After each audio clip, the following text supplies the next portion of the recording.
The first gold piece struck the Woodward depot floor hard enough to silence the room. A second spun beneath the baggage cart, then 4 more slipped through the torn corner of Cecily Marston's green iron-bound trunk and scattered across the boards in bright, ringing circles. Men who had been watching the incoming train turned toward her all at once. Not the trunk, her. Set it flat, Cecily ordered. The young transfer man gripping the rear handle stared at the coins near his boots. Ma'am, flat, not on the damaged corner. He lowered the trunk too quickly. The bottom struck the boards with a heavy thud, and the loosened brass guard tore farther from the wood. One dark tack held it in place. Beyond the depot wall, the locomotive hissed beneath the April sun. Inside, no one moved until one of the coins finished spinning. Denton Phelps crossed from the freight counter with his gloves tucked beneath one arm. His coat was clean, his collar straight, and his manner carried the confidence of a man accustomed to deciding where other people's property went. My company should return that trunk to the enclosed room, he said.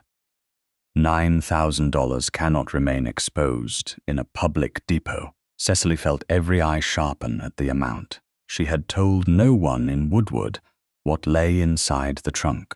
The incoming handling memorandum declared a value of $9,000 because the baggage was unusually heavy and required special care. It did not list gold pieces. It did not describe the false bottom her aunt had built beneath the ordinary tray. The declared value was for handling, Cecily said.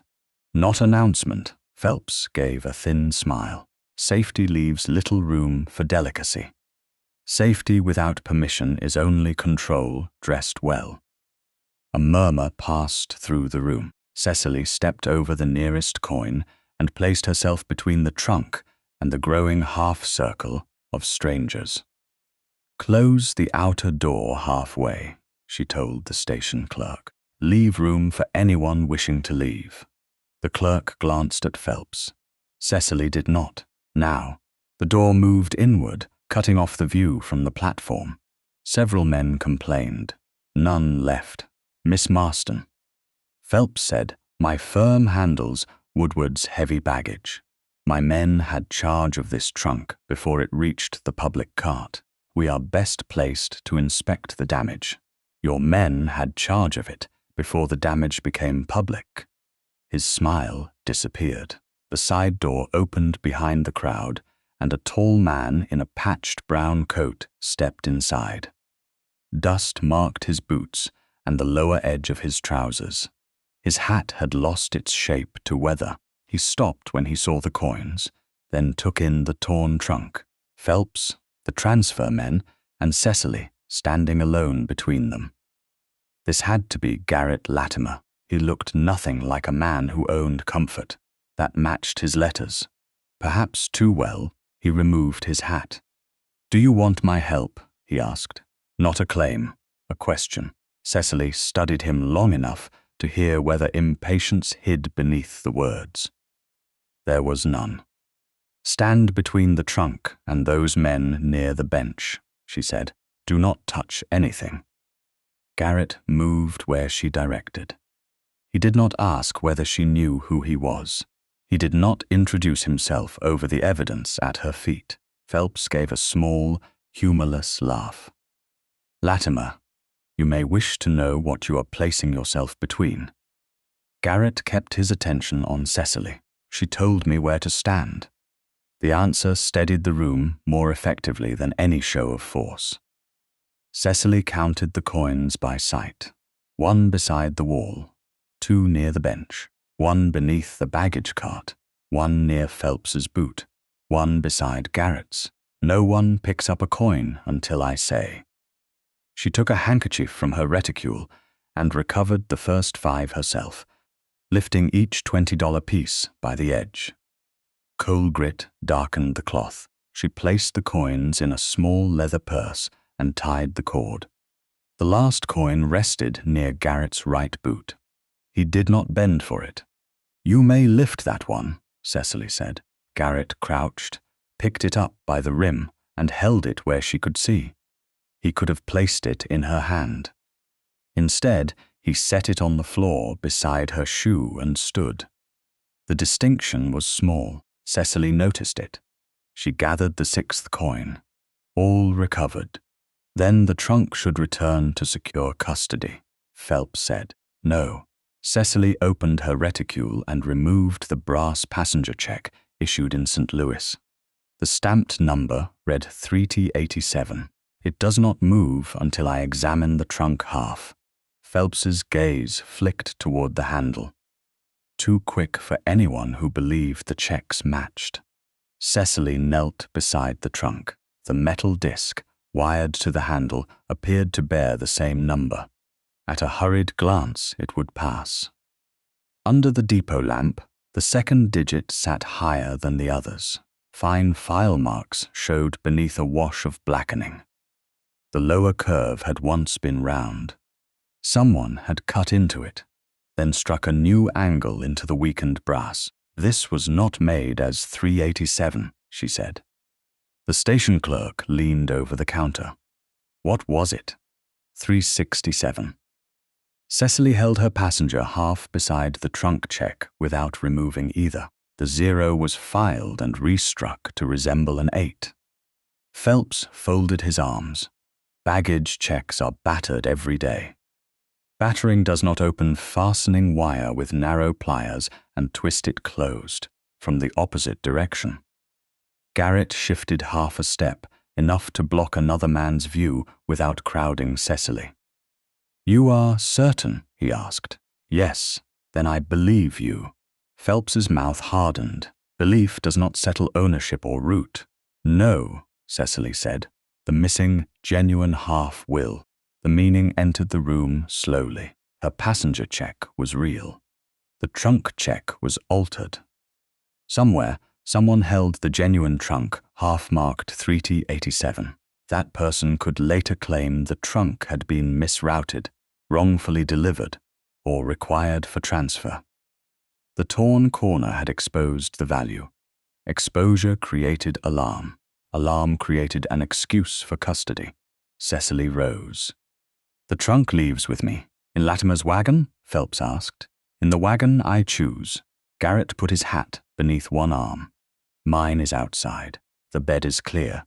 We can brace the damaged end with feed sacks." Cecily studied him. "We? Only if you want me on the far handle." He had remembered the damaged side. He had also left the choice with her. "You may take the far handle," she said. They lifted together. The weight pulled hard between them. But Garrett matched her pace rather than taking command of it. Their hands did not touch. At the doorway, Cecily looked back. Phelps stood beside the freight counter, one thumb rubbing the seam of his glove. The younger transfer man had gone pale. Cecily and Garrett carried the trunk into the Oklahoma light and laid it flat in the ranch wagon. The station door swung almost shut behind them through the narrowing gap. Phelps spoke in a voice meant only for the younger man. "Where did you put the original 3087? The wagon had gone less than 50 yards when Cecily said. "Did you hear what, Phelps?" asked the younger man. Garrett guided the team around a freight wagon, blocking half the Woodward Street. "No." He asked where the original 3087 had been put. Garrett's hands tightened once on the reins, then eased. "You are certain?" "I was nearest the door." Cecily kept one hand on the leather reticule, holding her passenger half. Behind them, the green trunk lay flat between feed sacks, its torn brass corner guard lifted away from the wood, and the altered 3T67, still wired to the handle. She had resisted the urge to remove it at the depot. An object disturbed twice could no longer tell a clean story. "Did you see my trunk before it reached the public baggage cart?" she asked. "No, I reached the station after the train." "Did anyone tell you it had been held in the enclosed freight room?" The clerk said the heavy baggage was delayed. Phelps's company had access there. He admitted that. He admitted ordinary access, not what his men did with it. Garrett turned the team north, away from the depot smoke and false front buildings.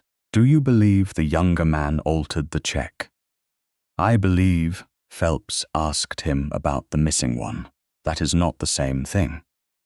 You make distinctions most people would skip. Most people were staring at the gold. Garrett glanced toward the road ahead. I was staring at the man who named the amount. The answer surprised her, though she did not show it. Why? Because you had not. Woodward fell behind them. Coal smoke thinned into dry spring air, carrying the smell of earth and cattle. The road ran toward the North Canadian country through pale grass crossed by wagon ruts. Cecily watched Garrett handle the team. He did not keep the lines rigid. When the road dipped, he gave the horses enough rein to find their footing, then gathered them before the wagon gained too much speed. At the next descent, however, he checked the near horse a fraction too sharply. Its head came up, and the wagon shifted toward the softer edge of the road. Release the left line, Cecily said. Garrett obeyed before asking why. The horse lowered its head and returned to the center track. You know teams, he said. I know what happens to trunks when men fight frightened horses through loading yards. Your work took you into freight yards. Damage did. A broken case rarely explained itself at the shop counter. I learned to ask how it had been loaded, where the wagon leaned, which wheels struck first, and whether the driver pulled against panic. Your aunt taught you that? She taught me to distrust the sentence. It simply broke. Garrett's mouth moved slightly at one corner. Useful lesson. Expensive lesson. Cecily looked back at the trunk. That corner did not simply break. The first long run of fence appeared west of the road. It was not ornamental wire around a house lot. Posts marched across the grass, repaired and straight, disappearing over a rise. Beyond it, cattle grazed in a spread too wide to count from one place. A windmill turned above a full stock tank. Another stood farther north. Cecily had expected a modest holding with a house, a barn, and perhaps one tired well. Garrett's letters had described hard seasons, repairs postponed, and a man who owned more work than comfort. All of that might still be true, yet the land was beginning to answer a question he had not. Is that 7 Cottonwoods fence? She asked. The south line begins beyond the next rise. Then, whose cattle are those? Some are mine. Some belong to a neighboring outfit using the water under agreement. How many wells do you maintain? Garrett adjusted the reins, enough to carry the herds through ordinary dry weather. That is not a number. No. Cecily waited. He did not improve the answer. A rider approached from the west, young and broad-hatted, with a coil of wire across his saddle. He slowed beside the wagon. Mr. Latimer, Asa says the north trough is running clear again. He wants to move the west bunch tomorrow. Tell him to hold until the calves settle, Garrett said, and have Hollis check the gate below the cottonwoods before dark. Yes, sir. The rider's attention slid towards Cecily, then to the trunk beneath the wagon canvas. Town talk says, Garrett's voice remained low. What Miss Marston carries is not ranch talk. The young man reddened. No, sir, he rode away. Cecily watched him cross the fence line. You corrected him without telling him what to think of me. I do not choose what another man thinks, only what he says under your authority. That is enough work for one day. The answer held no charm. That made it more convincing. They continued west. Near midday, a substantial loading chute came into view beyond a branch road, built from heavy timber and maintained for repeated use. Its gates stood open while two men repaired a rail. The structure belonged to more than a ranch barely surviving from season to season. Cecily turned toward Garrett. Your letter's called 7 Cottonwoods Plain. It is. You described the work clearly. I tried to. You described the scale less clearly. He did not deny it. Yes. Why? Because a ranch can look like wealth from the road and still consume every dollar it earns. That explains caution. Not omission. Garrett looked toward the loading chute. No. He could have filled the space with excuses. He did not. The partial honesty irritated her almost as much as a lie, because it proved he knew where the line stood. By late afternoon, 7 tall cottonwoods appeared above the ranch buildings. Their pale trunks rose near a broad, weathered house, surrounded by a barn, corrals, a workshop, and several smaller structures added over years. Men moved through the yard with the settled rhythm of people who knew their work and expected Garrett's decisions to matter. No one greeted him as a hired hand. He brought the wagon to a stop near the side porch. Before anyone touches the trunk, he said, you should see the room. Cecily climbed down without taking the hand he did not offer. Garrett led her through a side entrance into a short hall. The room he opened held a narrow bed, washstand, chair, lamp, and a window facing the cottonwoods.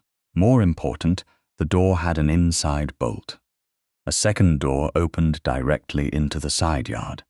Garrett tested that latch, then stepped back. This room is yours if you stay. Cecily slid the inside bolt. It moved cleanly. Do you have a key? No. Could one be made? Yes. I will not have it made. And if I decide not to stay, I take you back to Woodward tomorrow.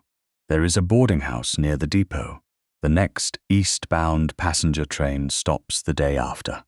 Your letters discussed marriage. They discussed whether marriage might suit us after we met. I crossed several states. That does not make you my wife. Cecily examined him for resentment. It was there, though not in the form she expected.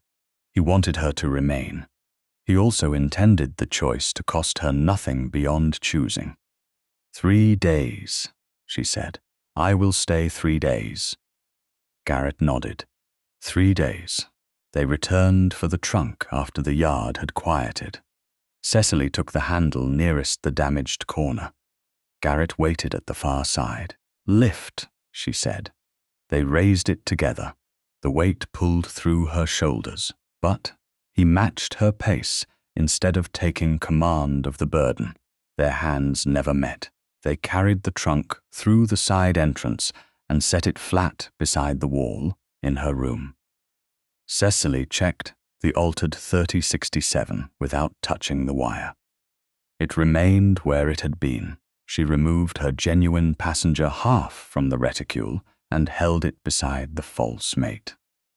The person holding the real trunk half can create a second claim later, she said. Garrett stayed outside the open doorway. By saying the wrong trunk was delivered, or that its route must be corrected, a matching active check can look like authority to anyone moving too fast to ask who owns the baggage. Phelps may have it. Phelps knows where it is. That is all I can prove from what I heard. What do you want done tonight? Nothing enters this room. No one touches the trunk. Tomorrow I examine the fastening, corner guard, and inner strip. Do you want someone outside the door? No. All right. Cecily closed the door only after Garrett had stepped fully into the hall. She had just slid the bolt when hoofbeats crossed the yard. A knock sounded at the side entrance. Garrett opened it. The same young rider stood outside, holding a folded notice. This came from town, he said. Phelps's man said it had to reach Miss Marston before dark. Garrett passed the paper through the partly open door after Cecily drew back the bolt.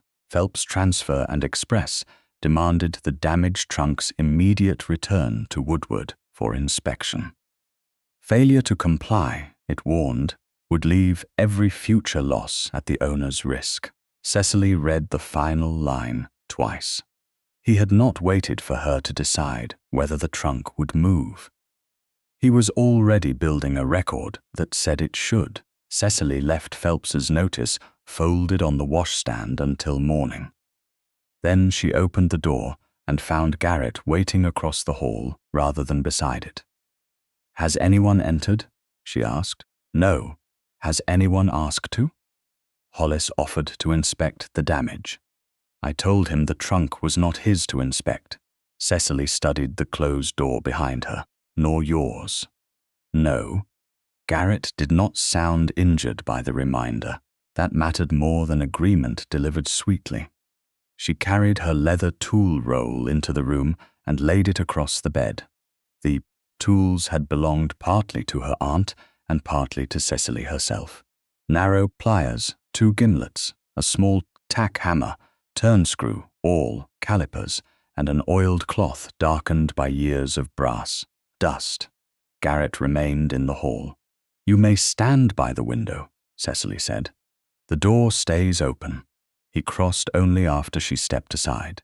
Once inside, he took the place she had named and kept both hands visible. Cecily removed her passenger, half of 3T87, from the reticule and set it alone on the washstand. The altered trunk check still hung from the handle. She examined the wire first. One twist bore the compressed marks of narrow-jawed pliers. The end had been opened, bent back, then closed from the opposite direction. "This fastening was disturbed after the genuine check was attached," she said. Garrett looked from the wire to her passenger half. "Can you tell when?" "Not by the metal alone." She gripped the wire with her pliers and unwound it without cutting. The altered disc came free. The trunk handle was bare now. Cecily held the brass beneath the window light. The second digit showed a shallow scar where part of a 0 had been filed away. A newly struck line crossed the weakened curve. Blackening had been rubbed into the marks to age them. 367, she said. Not 387. Garrett stayed where she had placed him. "Will the station agent be able to see that?" "Anyone willing to look instead of merely reading the number."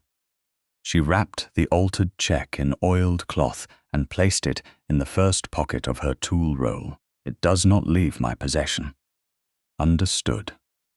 Next she turned to the brass corner guard hanging from one tack. The metal had bent inward when the trunk struck the depot floor, but the damage beneath it told a different story.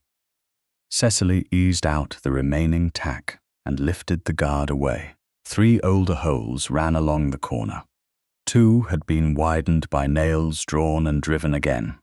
A newer hole sat above them, shallow and badly angled. She pressed the exposed inner strip with her thumb. The wood shifted. "The drop did not begin this," she said. "It finished it."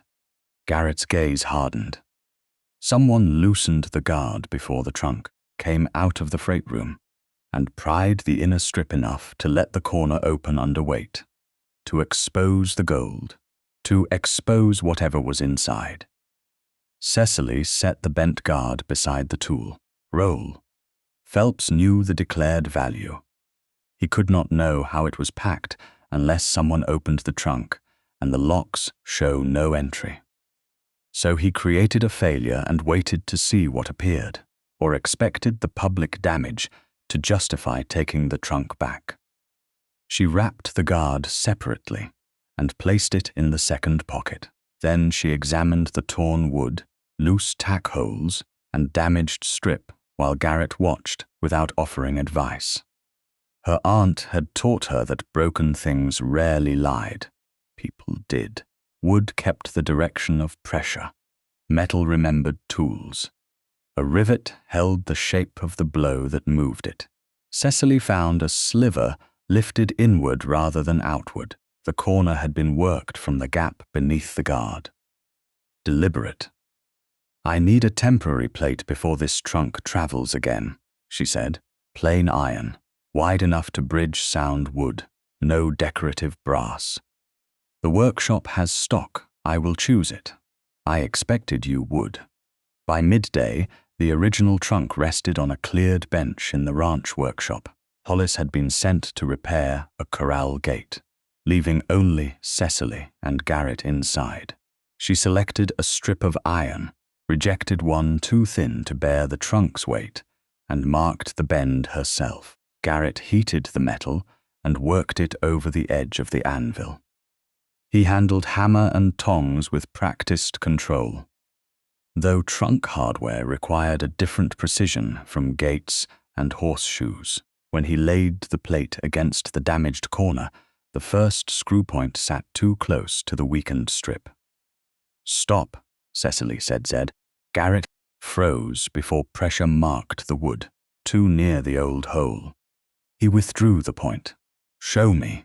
Cecily stepped beside him and placed 2 fingers around his wrist. Heat from the forge still clung to his skin. His forearm went still under her touch, not rigid, merely waiting. She guided his hand 1/2 inch toward sound wood and marked the place with her thumbnail. There. Garrett did not turn his wrist into her palm. He did not let the contact last after its purpose ended.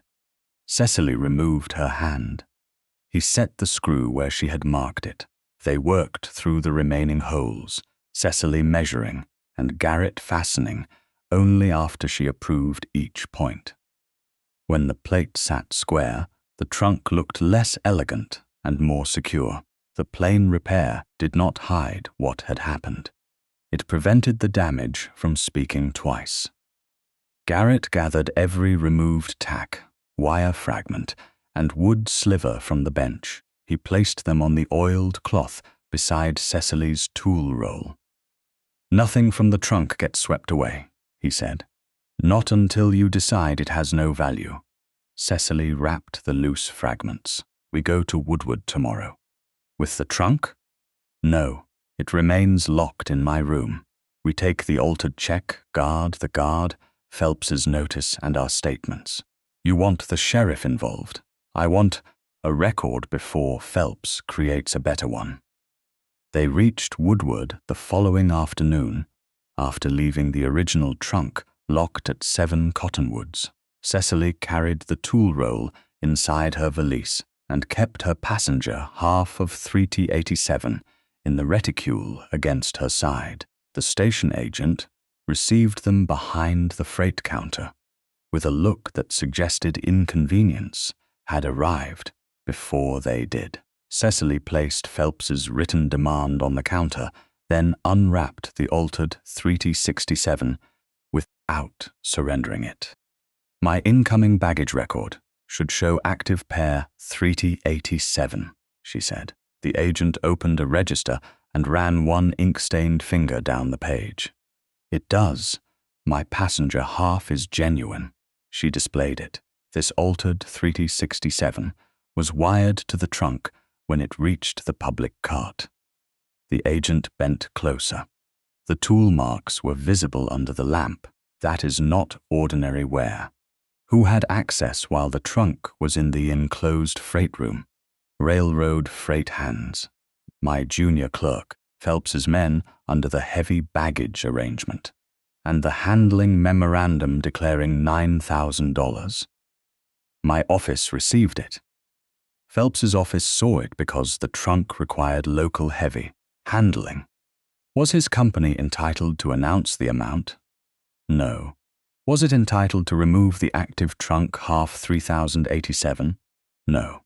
Garrett stood beside Cecily, but did not add what he had not seen. When the county sheriff arrived, he examined the altered disc, bent guard, loose tack holes, and Phelps' notice. "This is tampering," he said. "It does not name the hand that did it." "I know," Cecily answered. "I want every future attempt to move the trunk witnessed. Notify me before it moves. I cannot guard private baggage by the hour." I am not asking you to. The junior freight clerk entered from the rear office carrying a stack of waybills. His attention caught on the altered 367. Fear reached his face before caution covered it. Cecily asked, "Did Mr. Phelps request retired baggage checks before my train arrived?" The clerk looked toward the closed door of Phelps's transfer office. 3 weeks ago, he said he wanted examples for training new men. What numbers? From the 3060 range. Several of them. Was 367 among them? The clerk swallowed. I can't swear it was. Then do not. Relief loosened his shoulders. Where is the retired check register? The sheriff asked. It should be in the cabinet. The clerk searched. The register was gone. Denton Phelps appeared in his doorway, fastening one glove. Misplaced during office cleaning, he said. Convenient, Cecily replied. Phelps ignored her and addressed the sheriff. A damaged piece of baggage has become a performance. A missing active check and an altered substitute are more than damage, the sheriff said. Phelps's mouth tightened. Suspicion is not a charge. No, Cecily said. That is why I am collecting facts instead of borrowing certainty. She wrapped 3067 again and returned it to her tool roll beside the bent guard. Outside the depot, Garrett slowed near the transfer yard. One of Phelps's draymen stood beside an empty wagon with a folding rule stretched across the bed. He measured the available length, shifted the rule, and checked the width. Then he saw Cecily watching and snapped it shut. Garrett's voice dropped. Those are your trunk's dimensions. Cecily held the valise closer. Phelps had the declared value. Access to retired checks, access to the freight room, and a missing register. Now his men were measuring the space required to carry what she had refused to surrender. He is not preparing to inspect it, she said. He is preparing to move it. By sunrise, Cecily had decided that hiding the green trunk would only teach Denton Phelps to search more carefully. A man measuring wagon beds was not preparing to argue about freight rules. He was preparing space. She locked the altered 3067 and the bent brass corner guard inside the original trunk's upper compartment, slid the key onto the narrow ribbon beneath her dress, and carried a sheet of brown wrapping paper to Garrett's workshop. I need a second trunk, she said. Garrett set down the fencing ledger he had been reading. Like the first, like it from 20 feet away. Hollis, working near the rear bench, frowned over his spectacles. A copy, a suggestion, Cecily replied. She flattened the paper and drew the outline with a carpenter's pencil. Same height, same width. Green paint, rubbed dull, blackened corners. It must appear heavy before anyone lifts it. Garrett came to the opposite side of the bench, but waited for her to clear a place before leaning closer. What goes inside? Sand beneath a shallow floor, chain and old horseshoes above it. Hollis removed his spectacles. You mean to build a trunk for somebody to steal? I mean to build one a thief will choose. Garrett studied the measurements, and the original. It remains in my room. Phelps knows where your room is. He knows the trunk reached this ranch. He does not know which room, which lock, or whether it will remain there. Cecily tapped the plan. A hidden object makes a man search. A visible object lets him decide he has understood. Garrett looked toward the workshop door. You want him to see this, enough of it. And if he comes through the window instead of the door, then I learn how impatient he has become. No one questioned whether Cecily would direct the work. Hollis cut scrap pine to her measurements. Muttering each time she rejected a board for being too straight or too sound, Garrett sorted iron offcuts and found 2 hinges whose leaves could be filed to look older. Cecily marked a shallow compartment beneath the main floor and designed a concealed catch under the rear cleat. The structure did not need to withstand years of travel. It needed to survive one theft attempt without exposing the lie too soon. By the second afternoon, the shell stood on the central bench. The sides bowed slightly under their own tension. The lid closed with a reluctant scrape. Cecily tested the balance by pressing one palm against each corner. The right side is too light. Garrett lifted the near end. By how much? Enough that a man carrying it would know the weight was arranged. Sand can correct it. Sand settles. Chain shifts. She pointed to the inner cleat. Move that half an inch toward the hinge. Then the load will drag against the turn. Garrett loosened the screws. He set the hinge higher than her mark. Stop. He withdrew his hand. Show me. Cecily stepped beside him. The workshop smelled of hot iron, pine dust, and the faint oil used to darken new metal. She placed her hand over his and guided the hinge downward until its edge met the scored line. His fingers were rough beneath her palm, warm. He did not close them around hers. He did not pretend the contact had escaped his notice. There, she said. Her hand remained one breath longer than the work required. Cecily removed it first. Garrett drove the screw. Better. Yes. The word sounded more private than she intended. She turned back to the trunk before he could read anything further into it. By April 30th, the false bottom opened cleanly. Cecily packed 2 sewn canvas sacks with dry sand, leaving enough space for movement without a loose grain escaping through the seams. Above them, she placed a short length of chain and 3 worn horseshoes wrapped in coarse cloth. When Garrett lowered the lid and lifted one handle, metal shifted beneath the boards with a dense drag. 2 men will believe it holds something they should not drop, he said. 2 men will curse the owner before they reach the wagon. That may help. Hollis brushed pine shavings from his apron. What happens when they open it? They learn that weight is not value. And we learn who opened it. Only if we control where they try. Cecily mixed green paint with a little soot and dust so the finish would not look fresh. Garrett blackened the iron corners and rubbed the edges with sacking. He worked without asking why each mark mattered. When the surface dried, the second trunk looked less like a copy than a memory seen in poor light. That was enough. A cattle commission letter arrived on May 1st, while Cecily was fitting the rear cleat. Garrett read it beside the workshop window, folded it once, and slipped it into his coat. Trouble? She asked. A request for figures. For what? The spring shipment. How large a shipment? He met her eyes, then looked at the half-finished trunk between them. Large enough that the commission office wants the count early. Your letters spoke of selling cattle when the grass and prices allowed. That is true. They did not speak of commission men requesting figures in advance.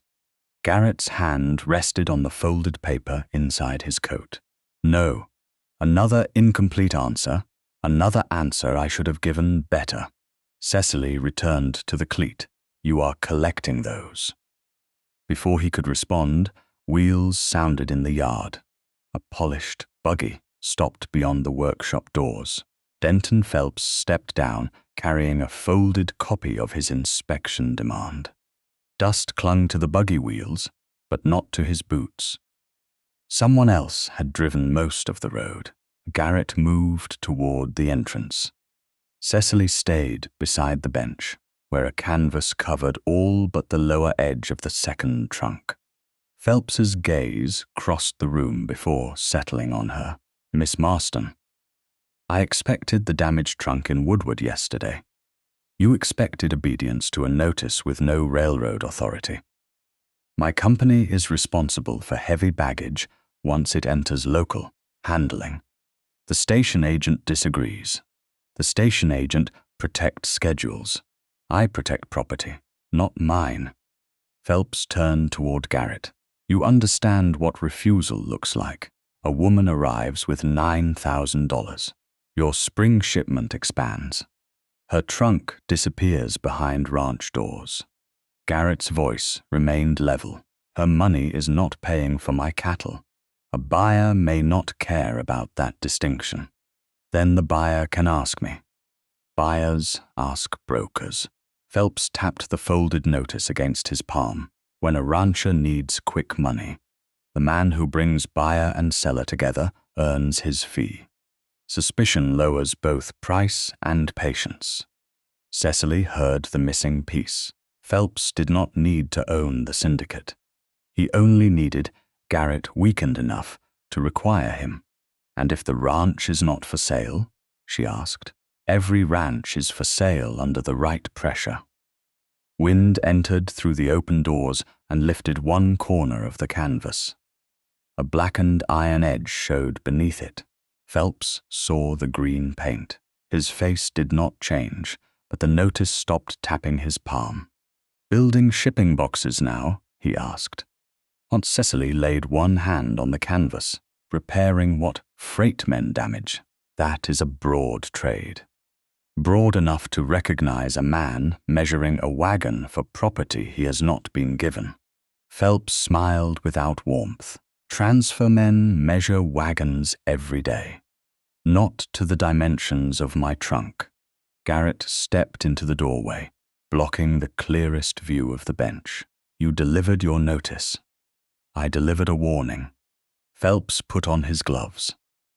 If that trunk vanishes, Miss Marston, every man in Woodward will remember where it was last seen. Then they should also remember who announced its value and demanded its return. His gaze held hers a moment longer. Then he walked back to the buggy. Bring it in before your next shipment, Latimer. Delay has a cost. So does trespass, Garrett said. Phelps paused but did not turn. The buggy left beneath the cottonwoods. Cecily waited until the wheels had faded before pulling the canvas fully over the decoy.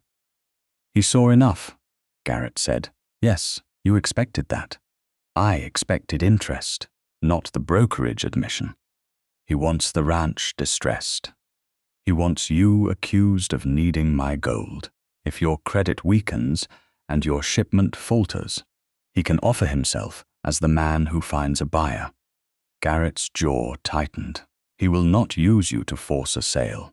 That sentence still places you at the center. Cecily faced him. He is trying to use both of us. The difference is that I intend to choose how. Garrett accepted the correction. What do you need? A stronger latch on the workshop. Nothing hidden. Nothing that suggests fear.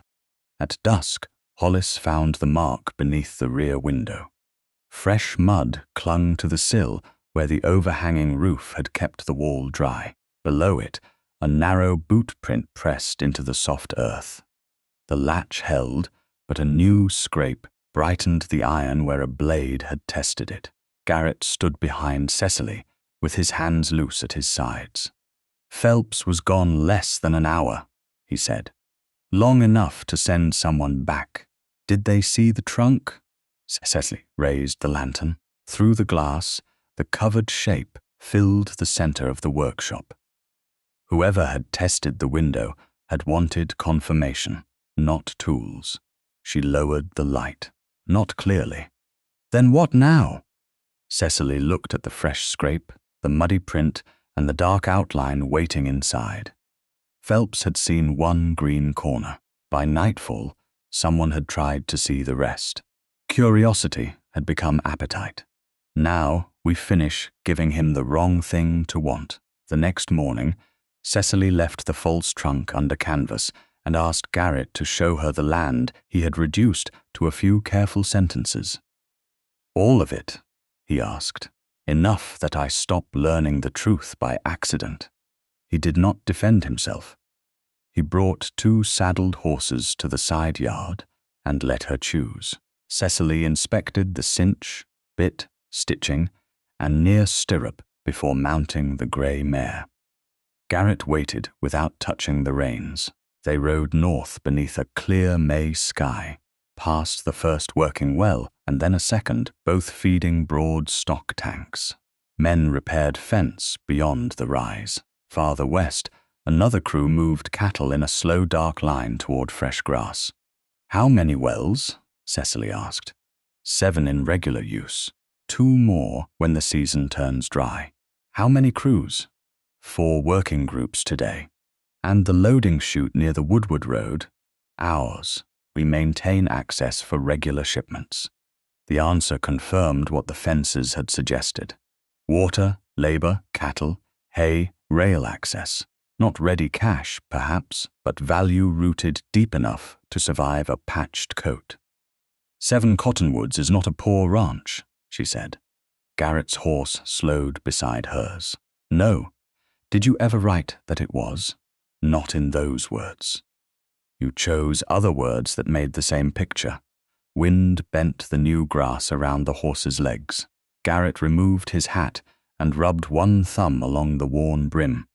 "I said, I lived plainly because I do. I said, the ranch demanded more than it returned in easy years because it does. I told you repairs waited, wages came first, and weather could empty a season's profit. All true, and all selected." "Yes." Cecily turned her mare toward the west range. "Why?" he followed. "I wanted to know whether you would come to a man who worked for what he had, not to acreage or cattle." "You wanted to test me?" "Yes." "Without telling me there was a test?" "Yes." "While expecting me to answer your letters honestly?" His jaw tightened. "Yes." The third admission carried no excuse, which made the harm clearer rather than smaller. "You decided what truth I was entitled to before I crossed half the country," Cecily said. "I called it caution. Fear often borrows that word."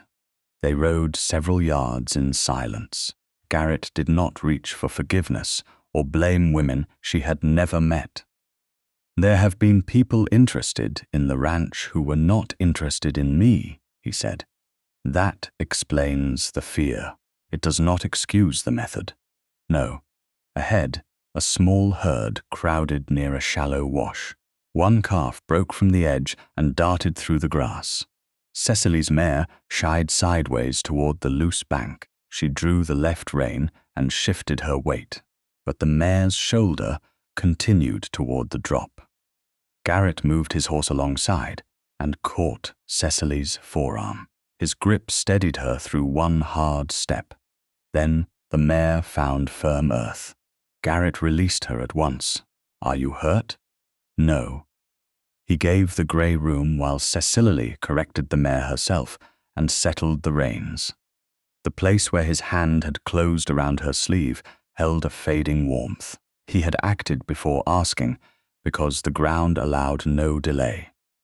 He had also withdrawn before safety became possession. Cecily trusted the distinction. She did not yet trust the man's decisions about truth. "Has anyone offered to buy 7 Cottonwoods?" she asked. Garrett replaced his hat. "Twice." "The same syndicate that sent yesterday's letter?" "Yes." "Did you refuse?" "Both times." "Why?" "Because I do not want to sell." "Then why are they returning?" "They believe a larger number may change the answer." "What number?" Garrett looked toward the wells turning beyond the herd. "They have not given the final one." "What was the earlier offer?" "More than 40,000. The amount landed without surprise. Cecily had already measured the ranch in water and labor. "And your debts, wages, feed, freight, repairs, ordinary obligations, none past due. No partner who can force a sale? No. No mortgage near default? No. Then my gold is not standing between you and ruin." Garrett met her gaze. "Your gold has no place in my ranch accounts. That is one truth you have repeated plainly, because it is the one I most need you to believe." Cecily gathered the reins. Belief will depend on what you do when repeating it costs you. They returned to the house before noon. The decoy remained beneath canvas in the workshop. The original trunk remained locked in Cecily's room, its handle bare, the altered Threaties N67 and bent brass guard stored inside the leather tool roll in the upper compartment. No lock had been disturbed. No window had been tested again. That did not mean Phelps had lost interest. It meant he was waiting for a better opening. "I need to speak with the junior freight clerk," Cecily said. Garrett glanced west, where clouds had begun building beyond the North Canadian. "The road may turn by evening. Then we leave within the hour." They took the lighter wagon. Rain reached them before Woodward did, hard enough to fill the ruts and flatten the grass along the road. At a low wash near the river, brown water crossed too fast for safe passage. Garrett stopped well back. Cecily studied the current. Could the team make it? Perhaps. That is not the same as safely. No, then we wait. A small line shack stood on higher ground half a mile away. They reached it before the rain worsened. Inside were one narrow bunk, a table, a cold stove, and pegs along the wall. Garrett hung his wet coat near the door and spread his blanket on the floor. Cecily took the bunk behind a hanging canvas divider. No intimacy was manufactured from weather. He did not ask whether she was frightened or treat shelter as a debt. Through the night, the wash roared louder than either of them spoke. By late morning on May 5th, the water had dropped enough to cross. They reached Woodward after midday and took separate rooms at the boarding house before going to the depot. The junior clerk stood behind the counter, sorting waybills. His hands slowed when he saw Cecily. Phelps's office door remained closed, but footsteps moved behind it. Cecily kept her voice low. "You said, mister, Phelps requested retired checks 3 weeks before my train arrived." "Yes. Which numbers?" "From the 3060 range." "Several examples." "Could 3067 have been among them?" The clerk swallowed. "It could have. I cannot swear it was. Then do not say more." Relief loosened his face. Cecily continued, "Did he make any written record?" "Not in the retired checkbook. He wrote the numbers on a transfer slip." "How?" The clerk drew one finger across the counter. "He underlines baggage numbers twice. The second line ends with a hook downward. He says it keeps men from adding digits." "Would you recognize that notation?" "Yes." "Did anyone else see him take the checks?" "A transfer hand was in the doorway, the younger one who worked your trunk." The closed office door opened. Denton Phelps emerged, buttoning one cuff. "You have developed a costly interest in railroad housekeeping," he said. Cecily did not turn from the clerk. "Did Mr. Phelps order you to open the retired cabinet?" "Yes." "Were you authorized to refuse him?" "Not if I wanted to keep the position." Phelps came nearer. "Be certain what you are implying." The clerk's face went pale. "I am saying what happened." "You are saying enough to have the railroad ask why you opened restricted records." "At your order," Cecily said. Phelps smiled at her. A man's employment can become difficult when strangers teach him disloyalty. Truth is not disloyalty to the railroad. You would know little about the obligations of this town. I know a private contractor does not become the railroad by standing near its counter. Garrett remained by the public entrance, close enough to witness and far enough not to crowd the clerk.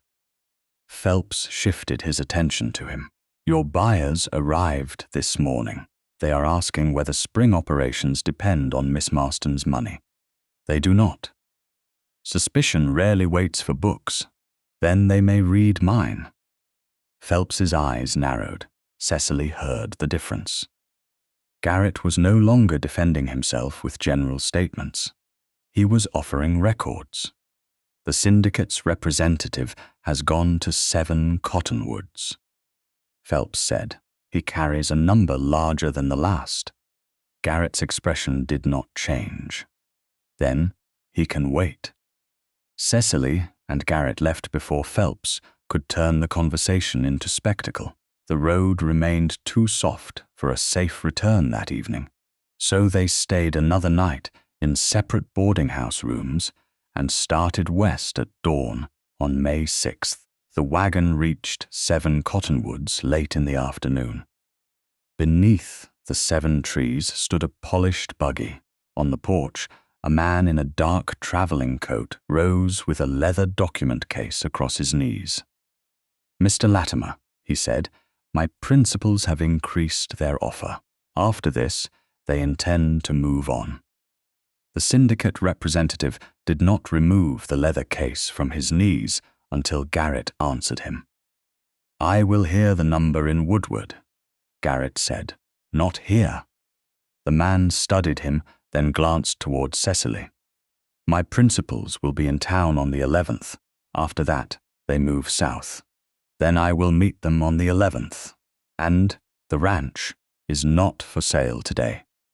The representative stood, handed Garrett a folded contract, and returned to his buggy. Cecily waited until the wheels passed beyond the cottonwoods.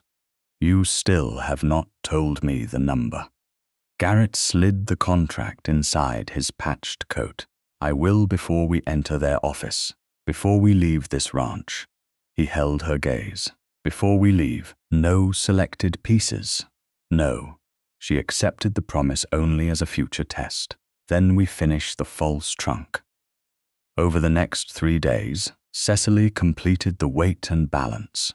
The 2 sand sacks went beneath the shallow floor, each sewn twice, so no grain could betray the hidden compartment. Chain and 3 worn horseshoes lay above them in coarse wrapping. When the trunk tilted, the metal dragged rather than rattled. It sounded costly. That was the point. She tested the lid catch, the rear cleat, and the handle screws. Garrett followed each instruction without improving it for her. By the morning of May 10th, the decoy stood beneath canvas in the ranch freight wagon. It carried no baggage check. The original trunk remained locked in Cecily's room, its handle bare, the altered Threaty 67, and bent brass corner guard secured in the leather tool roll inside the upper compartment. Cecily checked the room lock herself before joining Garrett outside. "The public road?" he asked. "Yes, not the creek track. A thief wants privacy. We give him witnesses first."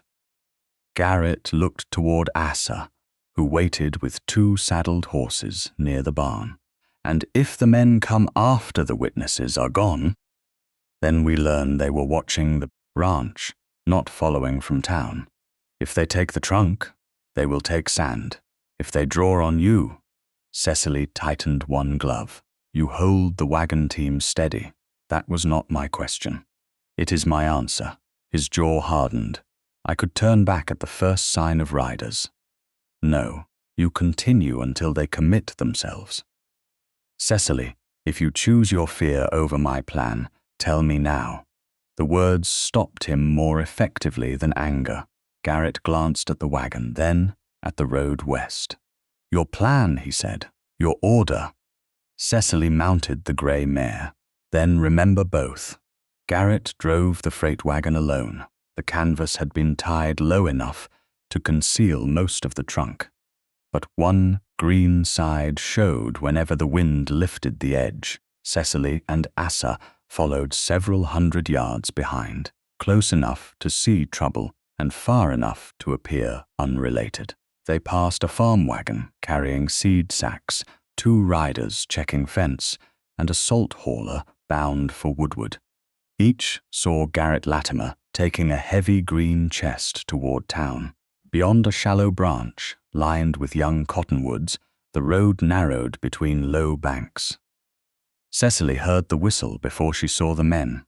2 fingers, sharp and brief, the same turning signal used behind freight wagons when the driver could not see the rear wheels. She had heard it in St. Louis loading yards and again outside Phelps's transfer office. Two riders broke from the trees with bandanas raised across their faces. One cut toward Garrett's team. The other drove alongside the wagon bed. "Leave it," the first man shouted. Garrett kept both hands on the lines. The horses tossed their heads but did not bolt. "You want something," he called back. "Name it." The second rider slashed through the rear canvas rope. Wind ripped the cover sideways, exposing the false trunk's green panel and blackened corner. "That's the green one," he yelled. Not a guess, a description already given. He threw a short rope through the rear handle and spurred his horse forward. The line snapped tight. The trunk shifted less than an inch. Cecily had ordered it chained through an iron staple beneath the wagon bed. The rider cursed and pulled again, chain ground against wood. Garrett glanced back. Cecily raised one hand, palm down. "Hold." He saw her. He did not move toward the revolver at his hip. Asa rode nearer, keeping his rifle beneath his leg but visible. The first masked man wheeled across the wagon team and lifted his pistol. The barrel remained low, yet the threat was clear. "Climb down." Garrett's voice stayed level. "Not while the team is boxed." The man whistled again, the same sharp yard signal. One horse flinched toward the ditch. Garrett loosened the near line instead of pulling against panic, giving the animal room to straighten. Cecily recognized the choice because she had taught him the smaller version of it on their first journey. He remembered. The second rider hacked at the chain with a knife. Steel struck the iron staple and threw one pail's spark. "Take the box and go," the first man shouted. "She's coming." Both riders turned toward Cecily. Recognition entered the second man's voice. "That's her." Someone had described not only the trunk, but the woman who owned it. Cecily urged the gray forward until the men could see she was not alone. Asa shifted his horse enough to reveal the rifle's stock. The rider at the trunk swore, cut his rope loose from the handle, and spurred west across the branch. The other followed. In his haste, the short line fell into the road. Garrett gathered the wagon reins as if to turn after them. Cecily raised her hand again. No pursuit. Every muscle across his shoulders resisted the order. The wagon team took 2 hard steps before he brought them back under control. Then he stayed. The riders disappeared beyond the rise. Asa dismounted and retrieved the dropped rope. One end was whipped in red and black cord. "Phelps uses those colors on his transfer gear," he said. Cecily examined the fibers without claiming more than they proved. "So do men who buy rope from the same maker." "You heard the whistle," Garrett said. "Yes." "They called it the green one." "Yes." "They knew you." "Yes." His anger had gone still. "And you let them ride." Cecily met his gaze. "I ordered you not to pursue. I could have caught one.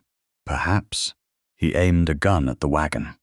"And if you chased 2 masked men across open ground, what would we have afterward? A wounded rider? A dead horse? Your word against theirs? We might have a name, or Phelps might have a story about Garrett Latimer shooting men over a woman's gold." That reached him. Phelps did not need the gold first if he could destroy Garrett's credit and judgment. "The escape carries information back," Cecily continued.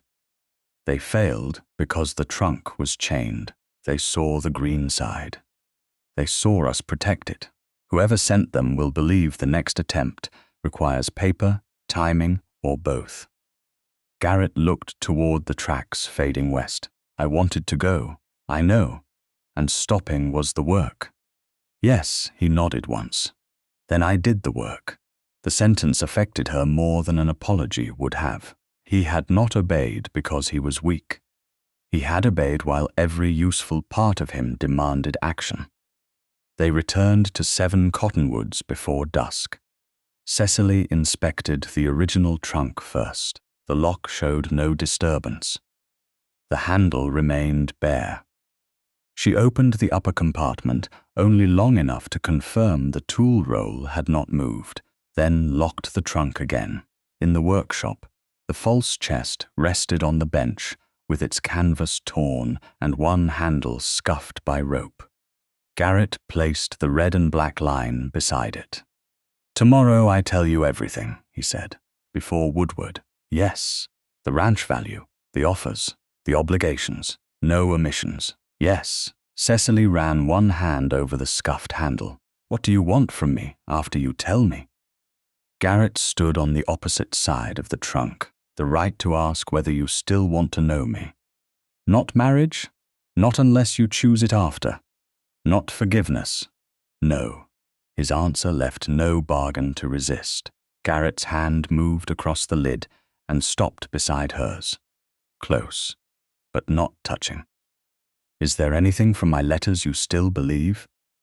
Cecily considered the man who had hidden wealth, preserved evidence, learned her handling of team lines, and let armed riders escape because she set the boundary. "I believe you are lonely," she said. His fingers shifted until they touched hers. He stopped there. Cecily turned her hand and let her palm settle against his, intentional. His thumb passed once along the side of her hand. The workshop seemed smaller around the warmth between them. Garrett leaned closer, slow enough that she could leave the space untouched. Cecily lifted her face. Desire was not the problem. Ignorance was. "What is 7 Cottonwoods worth?" she asked. Garrett stopped inches from her mouth. His hand remained open beneath hers. "More than I let you believe." A number. His breath left him. "Tomorrow." Cecily withdrew her hand, not sharply, not as punishment. "Then tomorrow is when this may continue." Garrett did not follow the movement or ask her to reconsider. "Before we leave," he said, at dawn, Cecily saw him cross the yard in the patched coat, the syndicate contract folded inside it, carrying at last the truth he had postponed too long. Garrett laid the syndicate contract on the dining room table before breakfast and kept his hands off it while Cecily read. $48,000. The number stood beneath a paragraph requiring a final cattle count, inspection of the wells, and proof that no partner could block the sale. Outside, men called across the yard as they prepared the morning teams. Inside, the paper made the ranch's scale undeniable. "Is this the highest offer?" Cecily asked. "Yes. The earlier two, 38,000, then 43. And you refused both?" "I did." She turned the page. Parcel descriptions followed, then grazing agreements, loading access, and the improvements tied to the North Canadian country. Garrett had brought more than the contract. A second stack held wage records, freight obligations, water repairs, cattle tallies, and land papers. "How many cattle are yours?" "Just under 1,900 in the current count, fewer after the spring shipment." "How many belong to neighboring outfits under water or grazing arrangements?" "About 600, depending on movement. 7 working wells, 7 regular, 2 seasonal. Any mortgage? No. Past due notes? No. Silent partner? No. Anyone who can force a sale? No." Cecily looked at the patched cuff of his coat. "Then why live as though one poor season will take the roof?" "Because one poor season can take wages from men who cannot wait for the next good one. Because wells fail, cattle die, rail rates change. A ranch worth $48,000 can still have less cash on hand than a merchant with 1 brick storefront. That explains the coat. Yes. It does not explain the letters." Garrett accepted the distinction. "No, He moved one paper from the bottom of the stack and placed it before her. It was a copy of the first letter he had sent, the one that described Seven Cottonwoods as a working place with no luxury and more repairs than comfort. Every sentence was true, he said. Together, they made a false picture. Cecily met his gaze. You knew that when you chose them. Yes.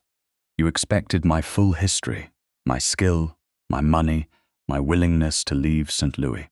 You gave me only what would make me prove I was not greedy. Yes, the word cost him now. It should have cost him earlier. I was afraid you would choose the ranch, he said. So you arranged matters to see whether I would choose poverty. I did. That was arrogant, yes, and cowardly. His jaw tightened, but he did not reject the word. Yes. Cecily closed the contract. The clean admissions did not heal the damage. They did make it possible to see its full shape. My gold is not required for the shipment? She asked. No, not as collateral. No, not to satisfy the commission office. No. If I leave today, can Seven Cottonwoods meet wages and freight? Yes. If I stay, will $1 of mine enter your accounts without my written instruction? No. Have you told anyone we are already promised in a way that creates obligation? No. Garrett drew a breath. I told the men you were here to decide whether marriage suited us. Nothing more. And the syndicate, they know only that I have refused to sell. Cecily looked toward the window. The Seven Cottonwoods moved under a mild south wind. She had arrived 18 days earlier, expecting a small ranch and a difficult but honest man. The ranch was larger than promised. The man had been less honest than she required. Yet, he had also learned her instructions, preserved evidence, obeyed her under threat, and brought every record before she had offered forgiveness. Truth did not erase conduct. Conduct did not erase truth. Both had to remain. Garrett stood on the far side of the table. Yesterday, before you asked the number, I wanted to kiss you. I knew. Do you still want the kiss we stopped? The question carried no assumption that confession had purchased an answer. Cecily rose. Yes, Garrett did not move. She walked around the table, placed one hand behind his neck, and drew him down. His mouth met hers with a restraint that made the choice feel even more fully hers. The kiss was brief, warm, and real. No bargain, no debt. When Cecily withdrew, Garrett kept his hands at his sides until she stepped back. That kiss does not settle the letters, she said. I know. It does not promise marriage. I know. It means I wanted to kiss you after hearing the truth. His voice lowered. That is more than I had a right to expect. They left for Woodward soon afterward. The original trunk remained locked in Cecily's room until the wagon was ready. The handle was bare, the plain iron repair firm. The altered 3067 and bent brass guard stayed wrapped in the leather tool roll inside the upper compartment. Cecily locked the trunk herself and kept the key beneath her dress. Garrett and Hollis carried it to the wagon only after she assigned their positions. The drive took most of the dry May afternoon. Neither spoke of the kiss, as though naming it again would make it safer. At the commission office, the syndicate representative sat with two principals behind a broad desk. Denton Phelps stood near the side wall, in the posture of a man who had not been invited to speak first, but expected to become necessary. The representative opened with the offer, $48,000, subject to the stated count and inspection. We close before June. Garrett did not sit. Seven Cottonwoods is not for sale. One principal frowned. You came to hear the final number. I heard it. And refuse without negotiation? Yes, Phelps gave a soft laugh. A man's courage improves when $9,000 arrives by rail. Every face turned toward Cecily. The private amount had become a public weapon again. "Mr. Phelps," she said, "you learned the declared value through freight handling. You were not given permission to use it here. The cattle market does not trade in delicacy, nor should it trade in stolen information." One of the syndicate men glanced at Garrett. "Is her money supporting your refusal?" "No." "Your spring shipment?" "No." Phelps stepped away from the wall. "Then open the books. Let the commission see whether Latimer's cattle move on his own credit or on Miss Marston's inheritance." "My books are available where the transaction requires them," Garrett said. "Her property is not. Her property has already been spilled across a depot floor, hidden at your ranch and guarded by your men. Woodward may reasonably ask whether the poor rancher found himself a private bank."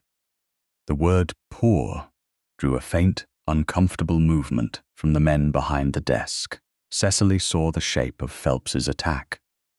If Garrett refused the sale, Phelps would say her gold made him reckless. If Garrett accepted, Phelps could claim pressure had forced him. Either way, the broker placed himself between suspicion and relief. "My money has not entered 7 Cottonwoods," Cecily said. "No one here has authority to claim otherwise." Phelps turned toward her. "A future husband might." Garrett moved between them. "My wife's property is none of your concern." The room went still. Cecily did not hear the rest of his breath. The kiss at the ranch returned to her with painful clarity, not because she regretted giving it, but because he had taken what followed. A title, a public authority, a place from which to speak for her. "I am not your wife," she said, turned. The color left his face. "Cecily." "No." Her voice did not rise. "The kiss was mine to give. That name was not yours to take." Phelps watched with concealed satisfaction. Cecily refused to give him more. She faced the men behind the desk. "My name is Cecily Marston. I am unmarried. No man in this office speaks for my property, my travel, or my decisions." The representative closed the contract. "Understood." Garrett stepped aside at once. "She is right." Cecily looked at him. "The arrangement between us is suspended." He absorbed the words without reaching for her. "Do you want the trunk returned to the ranch?" "No. It goes to the boarding house. I will take it there." "You will drive because the trunk is already in your wagon. The boarding house keeper will witness delivery. You will not enter my room." "All right. You will keep no key. I have none. And you will make no statement about me unless I approve the words." Garrett's answer came rough but immediate. "All right." Phelps opened his mouth. Cecily turned on him before sound emerged. "And your company will not touch the trunk." Outside, Garrett drove to the boarding house without attempting apology on the street. The keeper witnessed Cecily unlock the room and direct the trunk inside. Garrett took the far handle only when assigned. Once the trunk stood against the wall, he stepped back into the hall. Cecily closed the door between them. "I will correct what I said," he told the wood. "Publicly." Cecily slid the bolt, then corrected without asking what it earns you. His footsteps remained outside for one breath, then moved away. On the other side of the locked door, Cecily rested her hand against the bare trunk handle. Garrett had finally told her what the ranch was worth. Now he would have to prove what her name was worth when it no longer belonged beside his. By 7 the next morning, Garrett's correction had been nailed where no one in Woodward could pretend not to see it. One copy hung beside the depot timetable. Another stood under the commission office window. A third lay beneath the boarding house bell, weighted by the brass key tray. Cecily read the depot copy before anyone else gathered close enough to watch her face. "Cecily Marston is not my wife. No marriage has taken place. I have no claim upon her money, baggage, tools, property, travel, or decisions. My statement in the commission office was false. Garrett Latimer. He had not called it a misunderstanding. He had not blamed danger, Phelps, or the speed of the moment. He had named the act and removed himself from authority he had never possessed. That did not restore what he had taken in public. It did prove he understood that repair had to begin in the same place as the damage. The station agent came from behind the freight counter carrying his register. "Miss Marston, you asked to record future handling restrictions." Cecily followed him to the desk. The page already contained her incoming baggage number, the declared value, and the notation that the trunk had left with her after visible damage. She took the pen he offered. "Write the terms first," she said. He did. Cecily Marston, unmarried. No authority granted to Phelps Transfer and Express. No release except on Cecily Marston's direct written order. Independent wagon permitted. Add that no change in route is valid without my signature witnessed here, Cecily said. The agent dipped the pen again. That is more particular than most baggage instructions. Most baggage does not have a man carrying its missing check. A cattle buyer waiting near the stove gave a low sound of interest. Folks say Latimer refused $48,000 because he has a bride's gold to carry him through. Cecily turned from the register. He refused before I gave him $1. You crossed the country to marry him. I crossed the country to decide whether I would. The buyer's glance moved to Garrett's notice.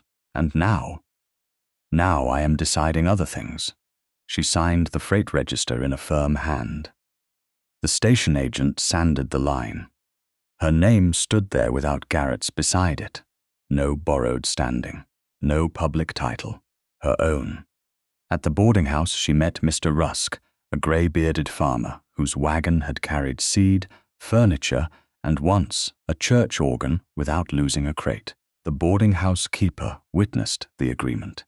Mr. Rusk would move Cecily's trunk only on her written direction, using his own wagon and team. No transfer man would assist.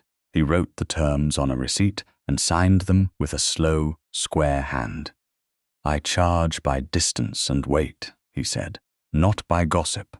Then your price will remain predictable. That is what I sell. Garrett did not appear. Cecily had not asked him to. The absence hurt in a place she refused to name, but it also served as evidence.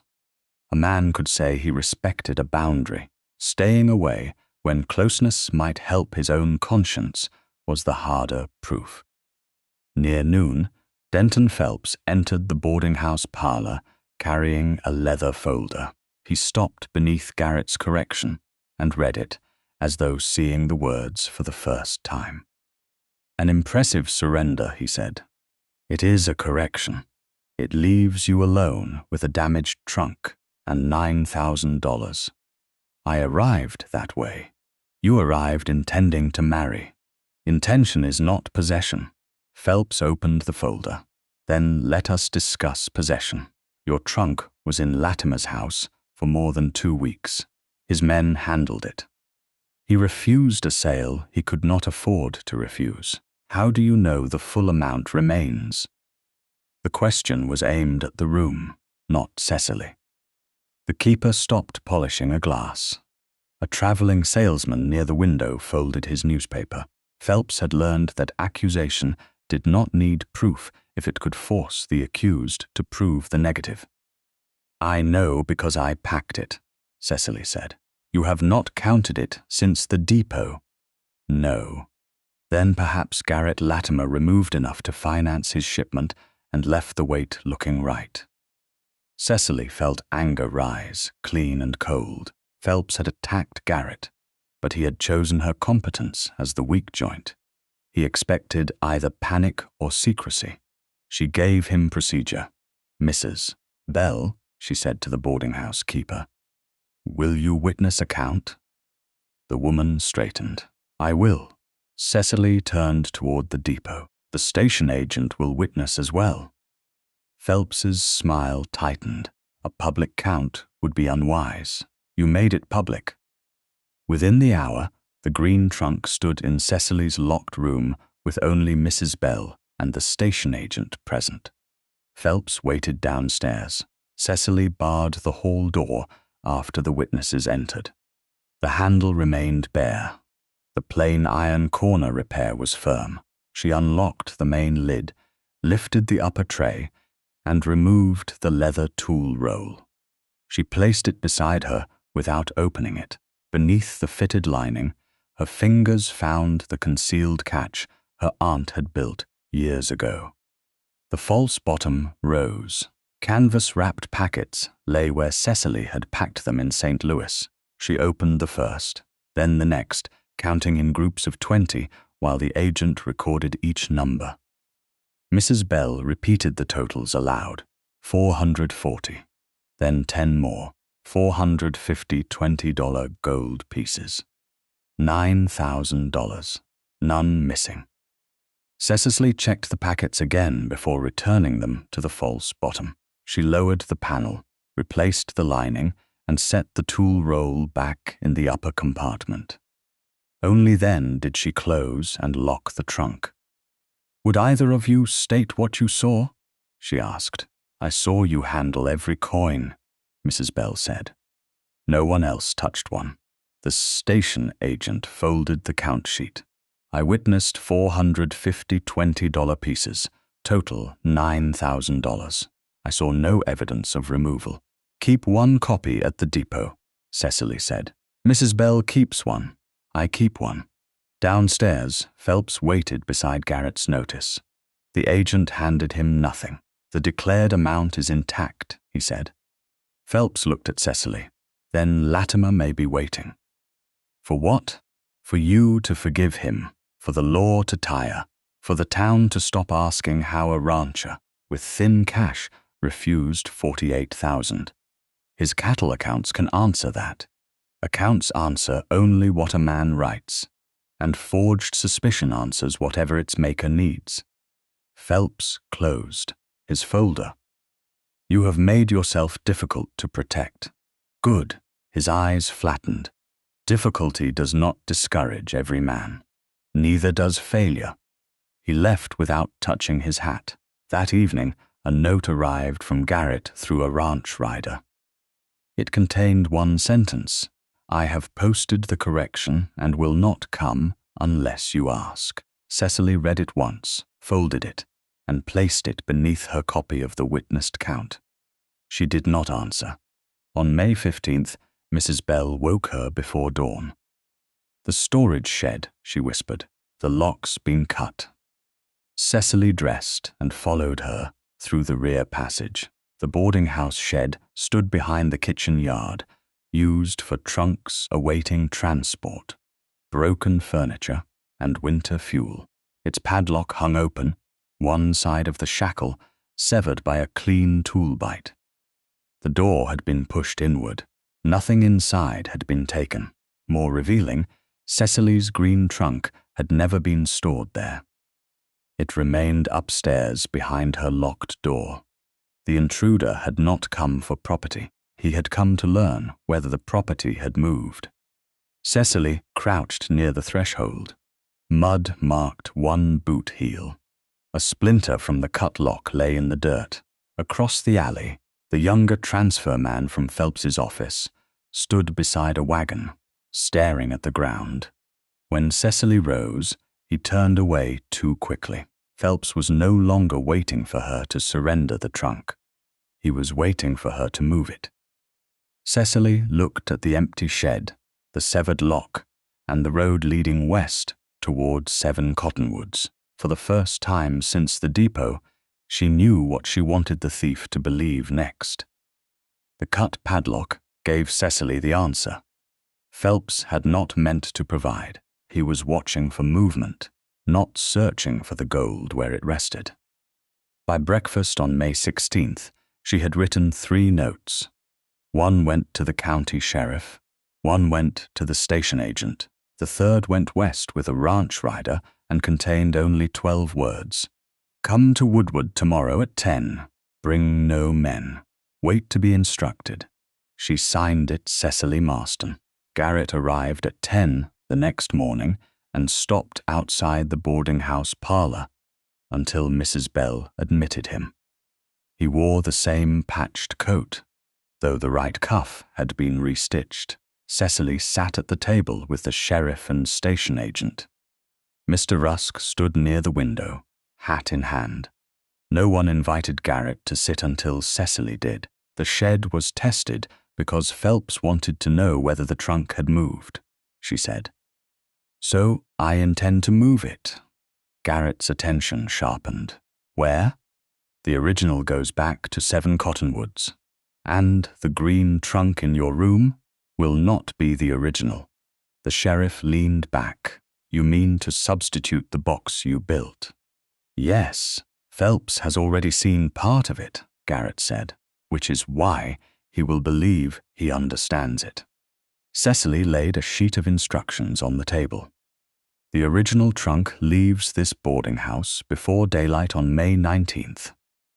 Mr. Rusk drives it to the ranch in his wagon. You ride beside him only after the town limits. Mrs. Bell and the sheriff witness the removal from my room. The station agent witnesses the decoy arriving here from 7 Cottonwoods. Garrett read the first line without touching the paper. Who brings the decoy? You. Alone? With Hollis as far as the East Road. He turns back before Woodward. No ranch hands enter town. Why not? Because Phelps expects your men to protect what matters. I want him to see as little force as possible. Garrett nodded. The original stays locked. Yes. I do not open it. You cannot. I keep the key. I do not change the route. Correct. I do not return it to Woodward without your written summons. Correct. I do not confront Phelps. Correct. I do not send Asa, Hollis, or any other man to act for me. Correct. Garrett lifted his eyes from the page. And if someone follows Mr. Rusk, you observe. You do not pursue unless life is directly threatened. If they take the wagon, they will have to do it in daylight, on a road where every farm gate knows Mr. Rusk. That does not make it safe. No, it makes it witnessed. The answer displeased him. He accepted it anyway. What does the sheriff know? He asked. Cecily answered before the lawman could, only what he needs to know. He will witness the swap and record the original's departure. He will not guard the ranch. What does the station agent know? That an outbound trunk will be manifested under my name after the exchange. What does Phelps know? That a green trunk remains in my room. Garrett glanced toward the ceiling, where the original stood locked above them. And what do I know? That your task is to move one trunk west and leave the other where I place it. A faint breath passed through him, not offense, recognition. She was giving him responsibility without giving him command. I understand. The sheriff folded his arms. You intend Phelps to act on a false belief. I intend to protect my property while allowing him to reveal what he is willing to do. That is a narrow line. Then we keep the witnesses close. The station agent tapped the table. If the false trunk enters railroad handling, it needs a manifest. It will have one under my name, Cecily said, but no baggage check. Phelps will notice. Only if he looks before he decides he already knows what the green trunk means. Mr. Rusk cleared his throat. You want a seal on the original wagon load? Cecily nodded. Blue cloth across the rope, marked by Mrs. Bell and the sheriff. If it is disturbed before 7 Cottonwoods, we will know. Garrett repeated the instructions again without being asked. This time, he added nothing. By dawn on May 18th, every witness had a single duty, and no one held the whole plan except Cecily. Garrett returned to 7 Cottonwoods with Mr. Rusk after the meeting. He did not ask to see her upstairs.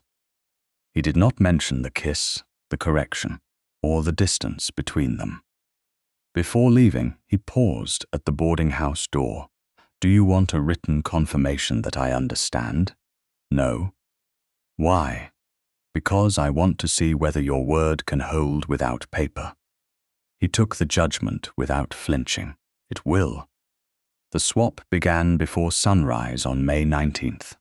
Mrs. Bell locked the front entrance and drew the parlor curtains. The sheriff stood in the upstairs hall. Cecily opened her room with her own key. The original green trunk rested against the wall, its handle bare, the plain iron repair firm beneath the lamplight. She checked the lock, then opened the lid. The upper tray lifted cleanly. Her leather tool roll lay where she had returned it after the witnessed count. She opened the roll only long enough to confirm the altered 3067, and bent brass corner guard remained wrapped in separate cloths. Beneath the false bottom, the gold packets had not shifted. Cecily closed every layer, locked the trunk, and tied the key beneath her dress. "Ready," she said. Mr. Rusk took the near handle. Garrett took the far. He waited for Cecily's word before lifting. The original trunk descended the back stairs under 4 witnesses. Outside, Mr. Rusk's wagon stood between the kitchen yard and the alley. The trunk went beneath a plain brown cover with no green visible. Rope crossed the lid twice. Cecily tied a strip of blue cloth over the central knot. Mrs. Bell marked one end with black thread. The sheriff cut a small notch in the other. "If either mark changes," Cecily said, "the load was opened or retied." Mr. Rusk climbed to the wagon seat. Garrett mounted beside the alley rather than riding immediately next to him. "I join him after the North Bend," he said, as instructed. Cecily nodded. "And you return only when summoned?" "Yes." His hand rested on the wagon rail near hers as he checked the rope one final time. Their fingers met. Neither pulled away at once. The contact was not hand-holding. It was smaller and more dangerous because both understood what had been withheld. Garrett left first. Mr. Rusk's wagon followed. Cecily watched until the brown cover disappeared beyond the last buildings. Then she turned back toward the boarding house. The false trunk had arrived from 7 Cottonwoods an hour earlier on Garrett's ranch wagon, with Hollis turning back outside town as ordered. The station agent had witnessed its arrival in the alley and confirmed no railroad check was attached. Mrs. Bell and the sheriff watched as Cecily directed the decoy upstairs. Sand, chain, and 3 horseshoes gave it the drag of hidden value. It took the original's place against the wall. The green paint was not identical in morning light. From the hallway, it did not need to be. Across the alley, one of Phelps's yard boys paused with a broom and stared up at the boarding house window. He saw only the green side through the partly drawn curtain. By late morning, a rider returned from 7 Cottonwoods with Mr. Rusk's signed receipt.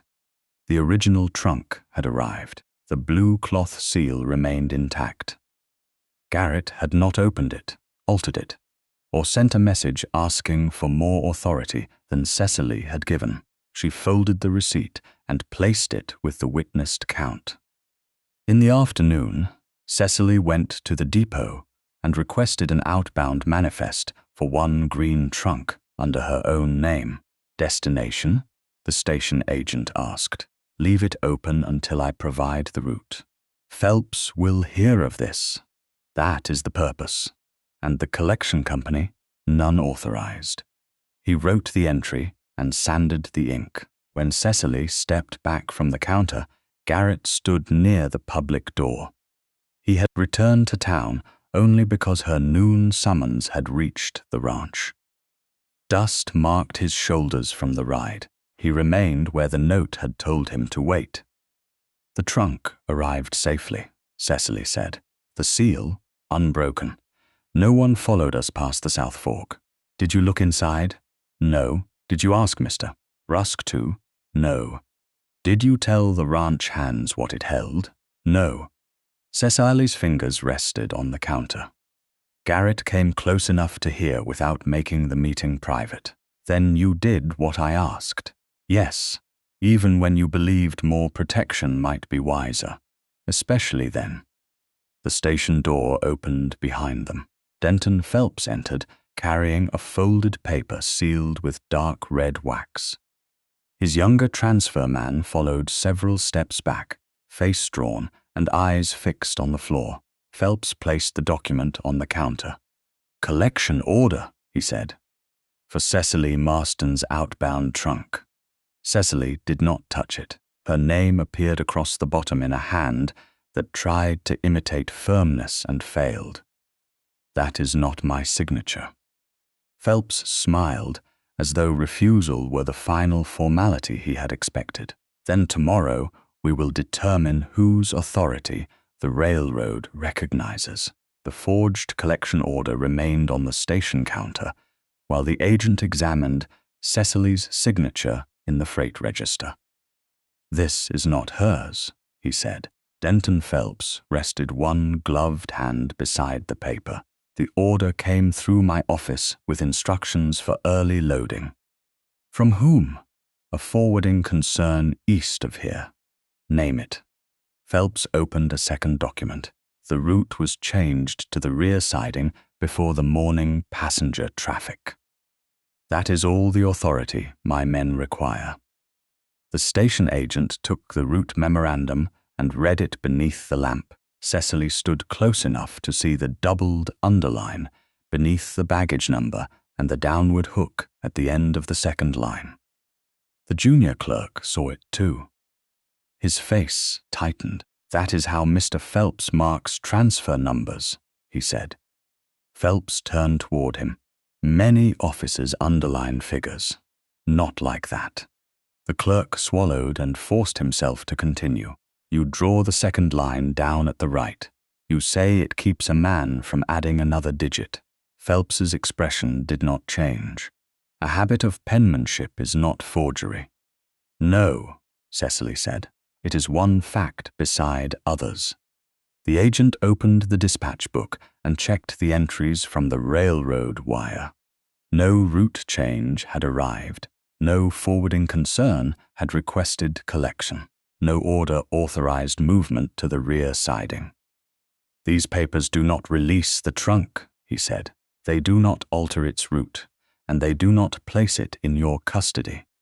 Phelps folded neither document. "You may wish to reconsider before tomorrow. There is trouble east of town, a fence dispute near the range line.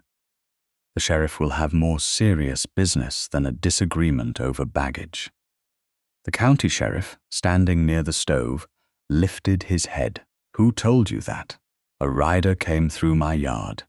"Name?" "He did not give one." "Which range line?" "East." "That is a direction, not a place." Phelps gave a thin smile. "Perhaps the report will become clearer when the shooting starts." Cecily watched the sheriff rather than Phelps. The lawman's attention had gone still. An invented dispute could remove him from the station without requiring anyone to prove the report. Phelps did not need to control the law. He only needed to predict where it would go. "I will ride east before dawn," the sheriff said. Phelps's satisfaction lasted less than a second. Cecily saw it. So did the station agent. The sheriff looked at Cecily. "Miss Marston." "I would like a word in the freight office." Phelps objected. "This matter concerns my contract." "Your contract has already been denied release." The sheriff opened the adjoining office door. "It can wait." Inside, the room smelled of paper, coal dust, and lamp oil. A second door opened onto a narrow service lane behind the freight house. Cecily stood with the sheriff, station agent, and Garrett. Mr. Rusk waited outside the closed door. The East Range report is bait, the sheriff said. Likely, Cecily answered. But if you refuse to ride, Phelps knows we expect him.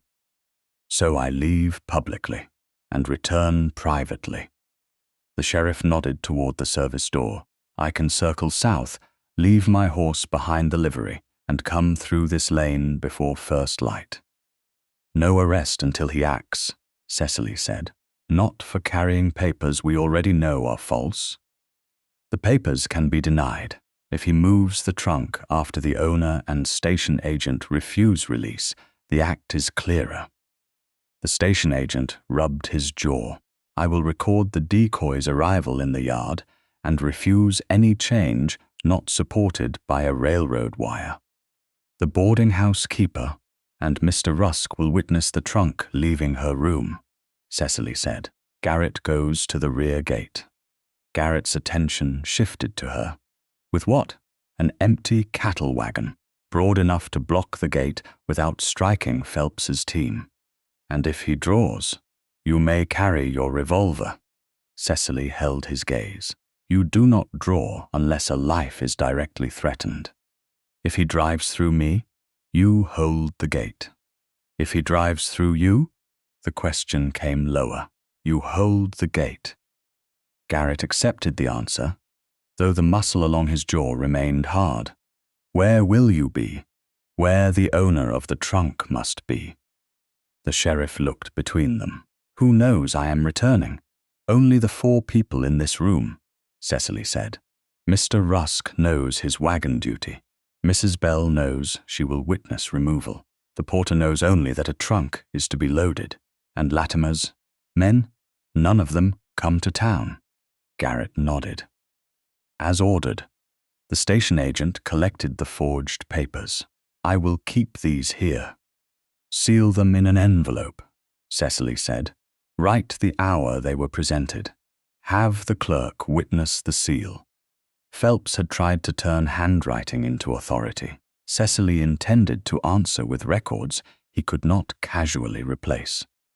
Before first light on May 20th, Cecily and Mr. Rusk rode west from Woodward. The dry road let them make better time than a wagon, but the 18 miles still carried them past sunrise. 7 cottonwoods emerged beneath a pale band of morning, its wells already turning and its crews moving toward the cattle.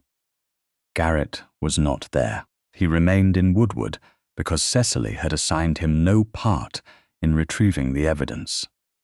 Hollis met them in the side yard and did not ask why she had come. Cecily entered her former room alone. The original green trunk rested where Mr. Rusk had delivered it. The handle was bare. The plain iron corner repair held. She used her own key, raised the lid, and lifted the upper tray. The leather tool roll lay in place. Beneath it, the false bottom remained closed. Cecily opened the concealed panel and checked the canvas packets. None had shifted. No packet had been cut. The gold remained untouched. She closed the false bottom, removed the tool roll, replaced the tray, and locked the trunk again. The key went beneath her dress. No one else touched it. Mr. Rusk had arranged 2 fresh ranch horses for the return. They left their tired mounts with Hollis and started back toward Woodward after a short drink and a change of saddle blankets. By late morning, Cecily was again in her boarding house room with the door bolted. She opened the tool roll on the small table. The bent brass corner guard remained wrapped in its cloth. She left it there. The altered .367 came out separately. Cecily placed the disc inside a clean envelope, wrote the date, hour, and source across the front, then sealed it with wax. Mrs. Bell witnessed the seal. The tool roll, with the bent guard still inside, went into Cecily's locked valise beneath the bed. The original trunk and gold remained 18 miles away at 7 cottonwoods. The decoy remained upstairs, ready to move. Garrett arrived that afternoon. Only after Cecily sent a written summons through the station porter. He entered the boarding house parlor, carrying a leather satchel heavy with records. No ranch hand accompanied him. He placed the documents on the table and waited. Cecily opened the satchel herself. Parcel descriptions, cattle tallies, wage accounts, freight obligations, well repairs, the loading agreement, copies of the 2 earlier offers and the final $48,000 contract. Everything, she asked. Everything tied to value, debt, shipment, and sale. No hidden partner, none. No private note secured by the ranch, none. No money taken from mine, none. Garrett placed one additional sheet before her. The wording was plain. Garrett Latimer claimed no right to Cecily Marston's gold, trunk, tools, business, travel, or decisions. 7 Cottonwoods had received no part of her money. He signed it in front of Mrs. Bell and the station agent. Cecily read the page twice. "Why did you call me your wife?" she asked. Garrett did not look toward the witnesses for escape. "Because Phelps was using you to attack the ranch, and I wanted authority to stop him." "Authority you did not have." "Yes, and the letters? I tested you with incomplete truth because I was afraid of being chosen for the ranch. Those are 2 different wrongs." "I know. Name them." His voice remained steady. "I made you prove your character while hiding the facts you needed to judge mine. Then I called you my wife in public because danger made me believe protection excused taking your choice." Cecily let the words remain unsoftened. "What do you think this statement earns you?" "Nothing." "Not forgiveness?" "No." "Not marriage?" "No." "Then why sign it?" "Because it is true whether you choose me or not." Mrs. Bell lowered her eyes to the account book in her lap.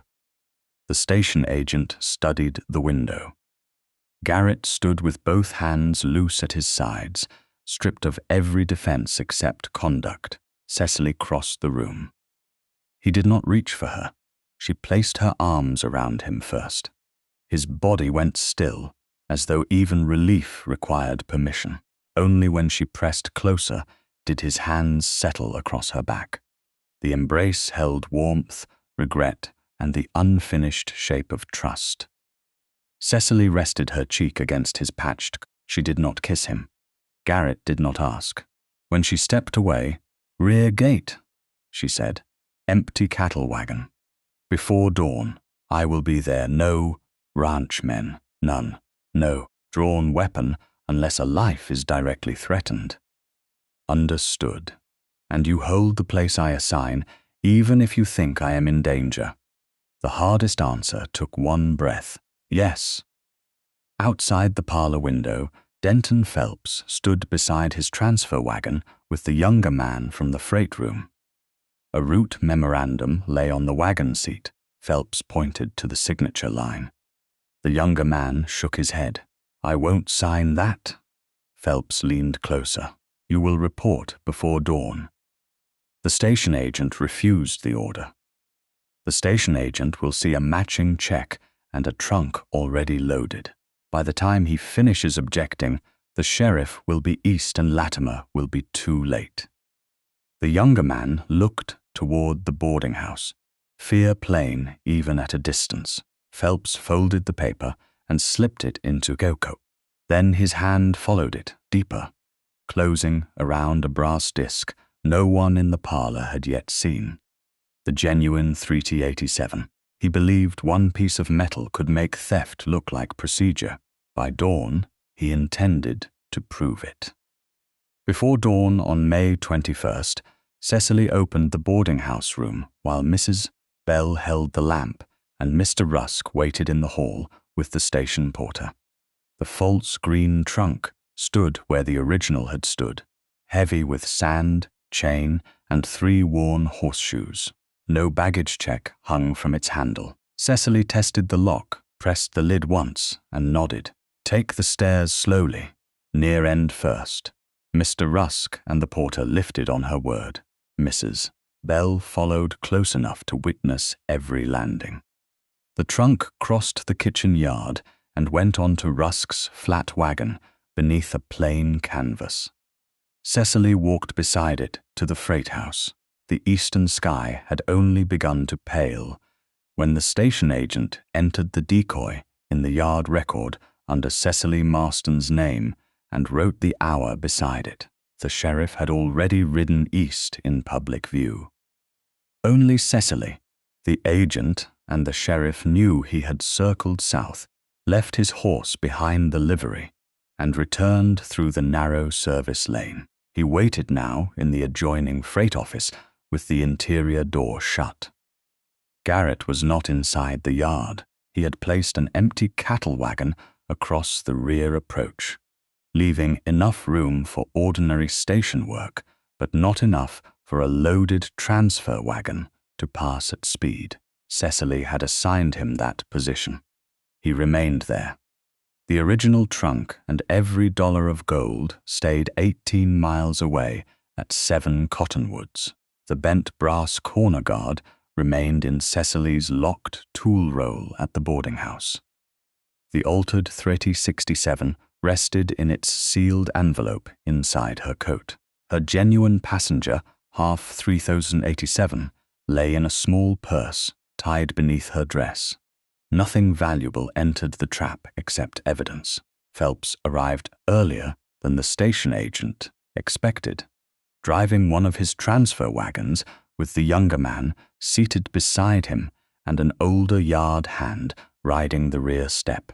He carried the forged collection order, the false route memorandum, and the certainty of a man who believed the law had ridden away. The eastbound freight takes the rear siding before passenger traffic, he told the porter. We load now. The porter pointed toward the office. The agent hasn't released it. Phelps opened his coat enough to show a folded paper. The route order was filed yesterday. It was refused yesterday. It was questioned. That is not the same thing. He pointed toward the green trunk beneath the canvas. That piece is already entered outbound. My firm has the early movement.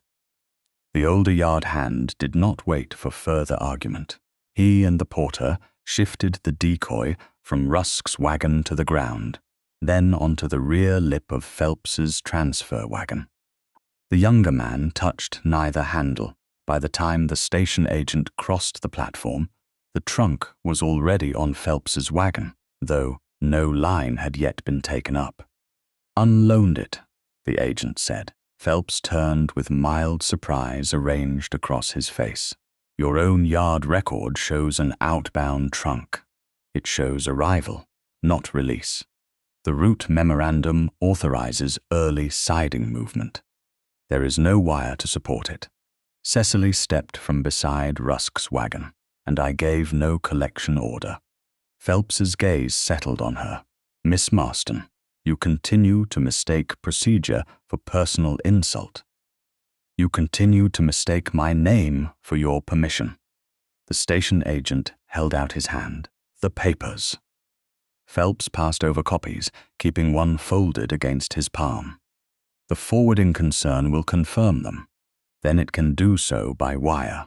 Until that happens, unload the trunk. The younger transfer man climbed down from the seat. He stood several feet from Phelps and kept his hands open at his sides. The older man remained near the rear wheel. Across the yard, the junior clerk appeared in the office doorway, coat half-buttoned. His attention fixed on the double underline beneath Cecily's name. Phelps saw him notice. You have already made accusations about handwriting, Phelps said. They proved nothing. Not alone, Cecily answered. Phelps reached into his inner pocket and brought out a brass disc.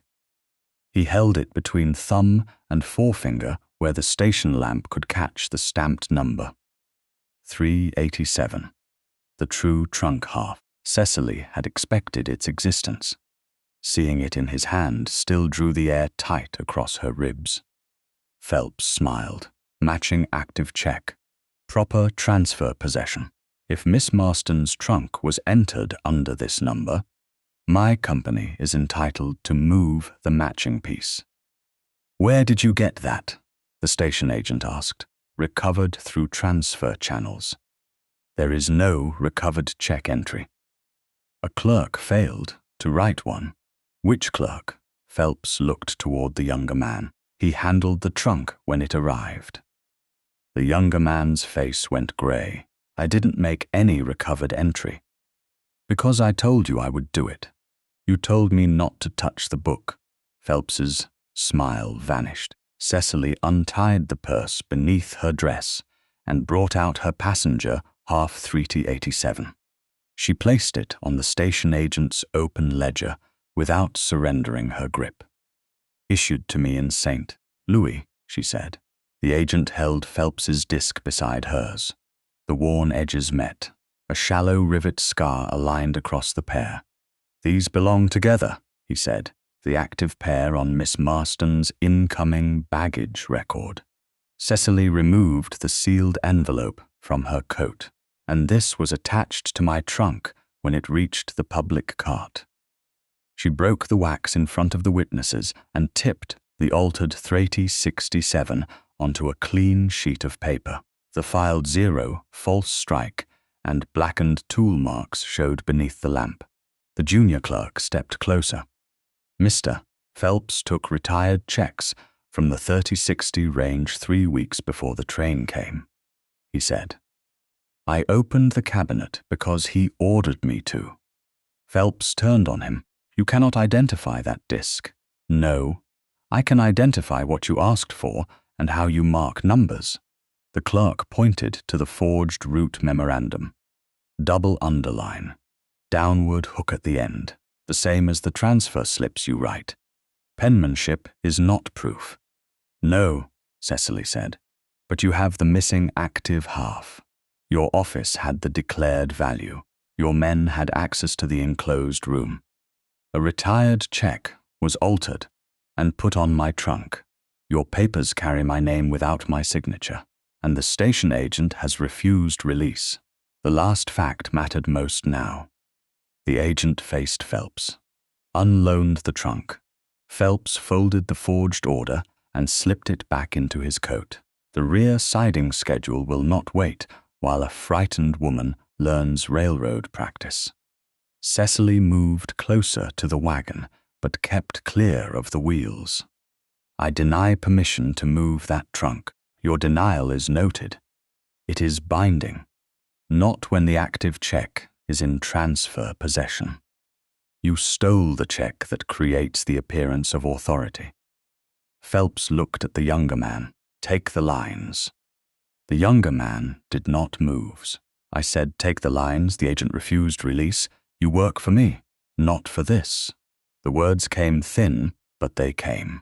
Phelps's face changed then, not into rage, into calculations stripped of patience. He climbed onto the wagon seat himself. The older yard hand hesitated beside the rear wheel. Mr. Phelps, get off. The man obeyed. Phelps gathered the reins. The station agent stepped forward. Move that wagon, and you move it against my order and the owner's. Your order exceeds your authority. No, Cecily said. Yours never existed. Phelps snapped the lines. The team started at a hard walk toward the rear gate. The wagon wheels struck the yard ruts, and the false trunk slid an inch against the sideboard. Cecily ran beside the near wheel. Stop them, the station agent shouted. Phelps pulled the lines higher, forcing the horses' heads up as he aimed for the narrow opening beside Garrett's cattle wagon. Cecily caught the iron sidestep with her left hand and swung 1 foot onto the lower rail. The wagon was moving no faster than a man could hurry, but the wheel churned close enough to grind cloth and bone together. She reached across the wagon edge and seized the near line below Phelps's fist. Get down, he said. Release it. You do not know this team. I know freight teams. She shortened the near line and fed slack to the far. The left horse bent toward pressure, While the right horse found room, Phelps hauled backward against both mouths, fighting them head-on. Cecily used the turn. The team veered toward the packed earth bank beside the gate instead of the opening. One wheel climbed the lower rise and slowed. Garrett brought the empty cattle wagon across the remaining gap. He stood on its brake platform, broad-shouldered and still, his revolver holstered. Phelps shouted. "Move!" Garrett did not. "The owner told you to stop," he said. "You have no authority here. Neither do you." "I have a wagon where she put it." Phelps tried to wrench the team back toward the gate. Cecily held the near line low. The horses, confused by opposing hands, slowed to a stamping halt. The sheriff opened the adjoining office door and crossed the yard with his coat unbuttoned and his hand near, but not on, his weapon. "Denton Phelps," he said. "Step down." Phelps' grip hardened. "You rode east. I returned. On what charge?" For now, unauthorized removal after the railroad agent and owner both refused release. "We will discuss the forged papers and missing check before the justice." Phelps looked toward the younger transfer man, but the man had already moved beside the clerk. No help waited there. Cecily released the line only after the sheriff took Phelps's reins. Her palm burned where leather had cut across it. She climbed down without assistance. Garrett remained at the gate until she nodded. Only then did he leave the cattle wagon. The station agent ordered the false trunk removed from Phelps's wagon and opened under the witnesses. "Mr." Rusk lifted the lid. Coarse cloth covered the upper load. Beneath it lay chain and 3 worn horseshoes. Under the shallow floor, sand filled the hidden weight. No gold. Phelps stared into the trunk he had risked everything to possess. Cecily watched understanding reach him. He had known the declared value. He had known the color. He had known the number. He had never known the contents. "You deceived a transfer contractor," he said. "I protected my property," Cecily replied. "You supplied the theft." The younger transfer man stepped toward the sheriff. "I want to make a statement before he speaks to me alone." Phelps turned sharply, but the sheriff placed himself between them. The station agent gathered the genuine 3087, Cecily's passenger half, the altered 3067, the forged collection order, and the false route memorandum. He listed each item aloud, wrapped the brass checks separately, and sealed the papers under his station mark. The sheriff witnessed the list. Nothing depended on a single object anymore. Cecily's hand had begun to tremble from the rain burn and the delayed force of what nearly happened. Garrett approached only as far as she allowed. "Do you want the doctor?" he asked. "No, your palm is cut. Burned, not cut." He removed a clean handkerchief from his pocket and held it out. Cecily took it herself, wrapped her hand, then caught the front of his patched coat with her uninjured fingers. Garrett did not pull her closer. He waited. Cecily rested her forehead against his. After one breath, he lowered his to meet hers. No kiss, no claim, only the steady warmth of a man who had held the gate because she had told him where to stand. Behind them, the sheriff led Phelps toward the street. The station agent carried the sealed evidence inside. The younger transfer man followed to give his statement. Garrett's voice was low against Cecily's hair. "Where do you want the original trunk taken?" She lifted her head. "Not to your house." He accepted the answer before she finished. "Not yet." By mid-morning on May 22nd, the question was no longer whether Denton Phelps had tried to move Cecily Marston's trunk. The station record, the witnesses, and the wagon itself had answered that. The harder question was whether the law could hold him long enough for the whole method to become more than suspicion. The Station agent signed a sworn complaint, naming the forged collection order the false route memorandum, and Phelps's decision to move the trunk after both owner and railroad authority had refused. Release. The sheriff listed the evidence in plain language. The genuine trunk half 3T87 found in Phelps's possession. Cecily's matching passenger half, the altered 3T67, the forged papers, the station ledger, and the decoy trunk taken from Phelps's wagon. No one called it a conviction. No one promised speed. The local justice heard the first statements in a narrow room above a mercantile, with 2 windows open against the late May heat. Cecily sat near the front, her burned palm wrapped in fresh cloth. Garrett occupied the bench behind her because she had asked him to witness, not speak for her. Phelps's attorney argued that his client had acted under a disputed transfer order and a matching active check. The station agent answered that there had been no supporting railroad wire and no release entered in the book. Cecily stated that she had denied permission before the wagon moved. Mr. Rusk and the porter confirmed the trunk's placement and the order to stop. The justice examined the complaint, then looked toward Phelps. A disputed instruction may explain why a man approaches baggage, he said. It does not explain why he drives away after the owner and agent both say no. He found sufficient cause to hold Phelps for further territorial examination. Bond was set beyond the cash. Phelps could produce that morning. The ruling did not end the matter. It kept him from walking back into the freight yard before the witnesses could finish speaking. The younger transfer man gave his statement that afternoon in the sheriff's office. He began without asking to be treated as innocent. 3 weeks before Cecily's train arrived, Phelps had told the junior clerk he needed retired baggage checks to train new men. From that old stock, Phelps obtained a check from the 3060 range and later supplied the disc marked 3T67. On April 23rd, after the incoming handling memorandum declared the green trunk's value at $9,000. Phelps ordered the younger man into the enclosed freight room. The genuine trunk, half 3T87, was still wired to the handle then. I took it off, the man said. Mr. Phelps kept it. He had filed the retired 3T67, blackened the new cuts, and wired it in place. Under Phelps's direction, he had loosened the brass corner guard and pried the inner strip until one hard drop would force the seam open. Did Mr. Phelps know there was gold inside?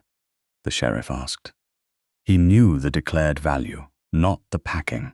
He said if the corner opened in public, whatever showed would tell us what we had. And the riders on the Woodward Road? Cecily asked. The man's mouth tightened. 2 seasonal hands from the yard. Mr. Phelps paid them in cash. I gave them the short red and black rope and told them to take the green one. The whistle was ours. We use it to turn freight teams when the driver cannot see the rear wheel. What were they to do with the trunk? Bring it to an abandoned livestock shed west of the South Fork. If they failed, Mr. Phelps said he would use the check and papers instead. And after he had the gold, the sheriff asked. The younger man stared at the floorboards. He said Latimer would be blamed for using it to carry the spring shipment. If the ranch credit weakened, the syndicate would come lower. Mr. Phelps expected to broker the sale and move the gold out, mixed with commission freight. The statement did not prove the syndicate had ordered anything, and Cecily refused to let the sheriff write it that way. Phelps's scheme belonged to Phelps unless evidence reached farther. The younger man signed his account and accepted that his own part would be weighed separately. Cooperation did not erase the pliers in his hand. That same day, the station agent barred Phelps' transfer and express from the platform pending railroad review. A wire went to divisional management. Within days, the reply terminated Phelps's local dray arrangement. His wagons could still use public streets. They could no longer enter the enclosed freight room or move railroad baggage under contract. Territorial proceedings remained ahead. Cecily allowed the process to move at the pace of sworn statements, distance, and law. She did not mistake waiting for defeat. Garrett returned to 7 Cottonwoods before the end of the week. He shipped the spring cattle using ranch funds, ranch credit, and the loading agreement already recorded in his books. No part of Cecily's gold entered the shipment. After the buyer paid, Garrett sent her copies of the freight charges, wage accounts, and receipt. He did not ask her to approve them. He sent proof because his earlier concealment had made proof necessary. Cecily returned the papers with one line, "Your shipment stands on its own." His answer came by rider 2 days later, "So should your future." By June, Cecily had rented a narrow storefront 2 streets from the depot, with a broad front window, a rear workroom, and floor joists strong enough to bear loaded trunks. Under her direction, the original green trunk traveled from 7 Cottonwoods to Woodward in Mr. Rusk's wagon. The boarding house keeper and station agent witnessed its arrival. Cecily unlocked it herself. The handle remained bare. The plain iron repair held firm.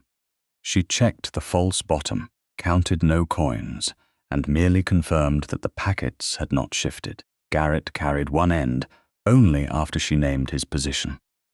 From the $9,000, Cecily spent exactly $580 on rent, benches, tools, lumber, hardware, and packing supplies. The remaining gold stayed locked beneath the false bottom. She painted no grand sign. A plain board above the window read, "C. Marston, trunks, locks, and freight packing." Travelers began bringing split valises, broken cases, and chests damaged between rail lines. Garrett did not offer capital. He brought work. First a ranch document box with a failed hinge, then a harness chest with a sprung lid. Each time he wrote before arriving and named the hour. Cecily accepted some visits, declined others, and never had to defend the answer. Their courtship moved by letters, scheduled calls, and the slow accumulation of conduct. In June, Cecily rode to 7 Cottonwoods to compare old corner fittings in Garrett's workshop. She carried the leather tool roll with her. While sorting brass pieces beside his vise, she unwrapped the bent corner guard from the original trunk and set it near the jaw. She left without noticing it, remained there. Garrett found it after she had gone. At his next scheduled visit, he brought it wrapped in clean cloth. The soot and dirt had been removed. The crushed edge remained bent. Cecily turned it beneath the workshop light. "You did not straighten it. It was not mine to alter. Most men would call that repair. Most men are not returning evidence that belongs to you." She ran her thumb along the warped brass. "It no longer needs to prove what Phelps did. Then you decide what it proves now." By the last evening of July, the workshop had earned enough to meet its own weekly expenses. Cecily stood beneath the open front window while Garrett waited beside the bench, hat in hand. "I will keep this place through winter," she said, "and beyond winter, if the trade holds. Then, Woodward remains part of our life. You will not ask me to close it when we marry?" "No. I will not marry before April of 1895. If I still choose it then, yes, my gold remains mine. 7 Cottonwoods remains yours. Anything joined requires both names and both consent. Yes." She set the bent guard between them. "No public title before it is true." Garrett's voice lowered. Never again. Cecily studied the man who had hidden wealth to test her, then learned that honesty without surrender was possible. "I love you," she said. He did not move until she reached for him. "I love you too," he answered. "For your judgment. For the courage it takes to hold a line when everyone else wants haste. For the work you build with your own hands." Cecily caught his coat and drew him down. The kiss deepened with all the restraint they had spent weeks earning. His hands settled at her waist, only after she moved closer. No urgency became pressure. No promise became ownership. When she lifted her head, his breath remained warm against her cheek. "April," she said. "April." No ring was needed to make the agreement real. Cecily picked up the bent brass guard and pointed above the doorway. "It belongs there." Garrett brought the ladder, then stopped with one hand on the rail. "Where do you want my hands?" She gave him the guard. "Hold it against the lintel. I will mark the holes." He climbed. Cecily chose the placement, drove the first tack, and directed the second. Together they fixed the bent brass above the entrance. It no longer marked where her property had been made vulnerable. It marked a door no one crossed without her invitation. By August 24, Cecily's workshop had learned how to stand without explanation. Travelers came for split valises, broken locks, shipping chests, and document cases that had endured more rough handling than their owners admitted. The green trunk rested against the rear wall beneath the narrow shelf of labeled hardware. Its handle was still bare. The plain iron repair held the damaged corner firm. Tools occupied the upper tray now. The remaining gold stayed beneath the false bottom, locked behind a key Cecily wore at her waist beside the key to the shop. Above the front door, the bent brass corner guard caught the late afternoon sun along its crushed edge. She had not polished away the evidence. She had only changed what it meant. Denton Phelps's territorial proceedings remained unfinished. The younger transfer man's signed statement stood with the complaint, tying Phelps to the declared value memorandum, the removal of genuine 3T87 after the trunk reached Woodward, the altered 3T67, the weakened corner, the hired riders, the forged papers, and the attempted movement after refusal. Phelps no longer entered the freight room under contract. He no longer gave orders from the platform. Those consequences were real, even while final judgment waited on distance, witnesses, and the slow machinery of territorial law. Cecily did not measure her days by the delay. 7 Cottonwoods had completed its spring shipment without $1 from her inheritance. Garrett had sent copies of the freight charges and buyer's receipt, then stopped sending records she had not asked to see. He had learned that proof could repair distrust, but too much proof could become another burden laid in her hands. Their April wedding remained planned. Cecily still kept her room above the workshop. Garrett still slept beneath the roof at 7 Cottonwoods. They were engaged, not absorbed into one another. At 3 minutes before 6, a horse stopped outside. Cecily glanced at the wall clock, then through the front window.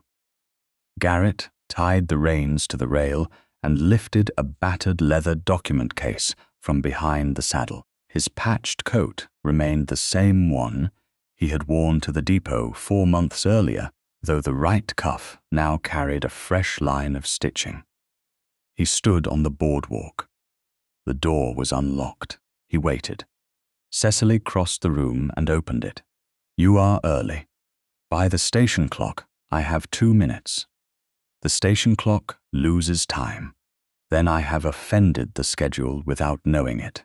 A dangerous habit. I am trying to break it." She stepped aside. "Come in."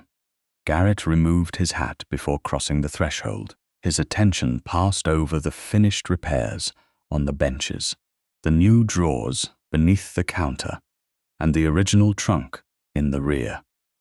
He did not ask whether the gold remained there. He had never asked. "Business was good," he said. "3 locks, 2 valises, 1 trunk lid, and a shipping case I refused." "Why refuse it?" "The owner wanted the water damage hidden so he could sell it as sound." "What did you tell him?" "That I repair damage. I do not erase knowledge." Garrett placed the document case on the front bench. Its leather flap had torn beside one buckle, and the stitching along the spine had begun to pull free. "This one has no hidden water damage." Cecily turned it beneath the light. "What happened?" Asa dropped it under a gate hinge. "And the papers? Dry. Complete. Still inside." He opened the flap, but did not remove anything until she nodded. Parcel descriptions, cattle records, loading agreements, wage accounts, and freight receipts filled the case. Every document tied to the ranch's current operations lay within reach of her hands. "Why bring all of them?" she asked. "The case needs repair.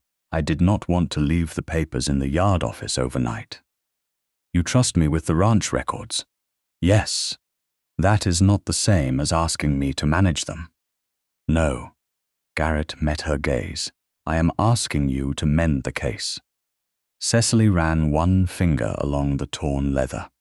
Months earlier, he might have presented the papers as evidence, test, or invitation to surrender her own work. Now he named one need and stopped there. "The reinforcement will show," she said. "It should. The old stitch holes will remain visible. Then leave them visible. 2 days. I will return on the 26th, after 4:30. I have a freight delivery before then." 4:30. She wrote the date on a claim card, tore away the matching half, and handed it to him. Garrett tucked it into his vest pocket. No forged authority. No assumed right. A paired record whose meaning both parties understood. He lifted his hat from the bench, but did not put it on. "I have another question."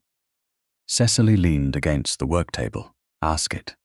"Supper in town or supper at 7 Cottonwoods?" He did not call the ranch home for her. Not yet. "Who cooked at the ranch?" "Hollis made stew." "Asa claims responsibility for the biscuits." "Claims? No reliable witness saw the mixing bowl. And in town?" "Mrs. Bell has chicken." Cecily glanced toward the workshop window. The accounts were balanced. Tomorrow's repairs had been marked. The shop did not need her to remain merely to prove that it belonged to her. "The ranch," she said. Pleasure entered Garrett's face, but he did not reach for her coat or begin putting away her tools. He waited while Cecily returned the loose hardware to its drawers. She opened the original trunk and placed the day's unused brass fittings in the upper tray. Beneath them, the false bottom remained closed over the gold that had crossed several states with her and had never become the price of belonging. She locked the trunk and tested the lid. Then she turned the sign in the window to closed and lowered the lamp and stepped outside. Garrett stood beside his horse. Cecily locked the workshop and added the key to the ring at her waist. 2 separate locks, 2 separate choices. She had walked only a few steps toward him when she stopped. Garrett stopped too. "Did you forget something?" he asked. Cecily looked back through the window at the benches, the green trunk, and the work waiting for morning. She had forgotten nothing. That was not why she returned. She unlocked the door again and opened it. Garrett remained on the boardwalk until she faced him. "Come inside." "For what?" "I have not decided how long I intend to kiss you, and I would rather not settle the matter in the street." A slow smile warmed his face. "That seems practical." Cecily took his hand and drew him across the threshold. She closed the door, placed one palm against his patched coat, and reached up with the other. The kiss was not tentative. It held no surprise and asked no question already answered. Garrett's arm settled around her waist only after she moved closer. His strength remained present, controlled, and hers to accept. When Cecily ended the kiss, his forehead rested against hers. "Still choosing supper at the ranch?" he asked. "Yes." Still April. Still keeping the workshop?" "Yes." "Good." She drew back enough to see him. "And 7 Cottonwoods remains yours, until we decide otherwise together." "No. Hidden tests. Never again. No public title before it is true. Never again." Cecily locked the door once more when they left. She kept the workshop key. She kept the trunk key. Then she placed her hand in Garrett's and chose the road west beside him. Above the doorway, the bent brass corner guard held the evening light along the edge that had once been forced open. It had not been straightened. Neither had her life been reduced to a shape another person found easier to accept. She walked towards 7 Cottonwoods with the man she loved, keeping both keys and giving him her hand because it was hers to give.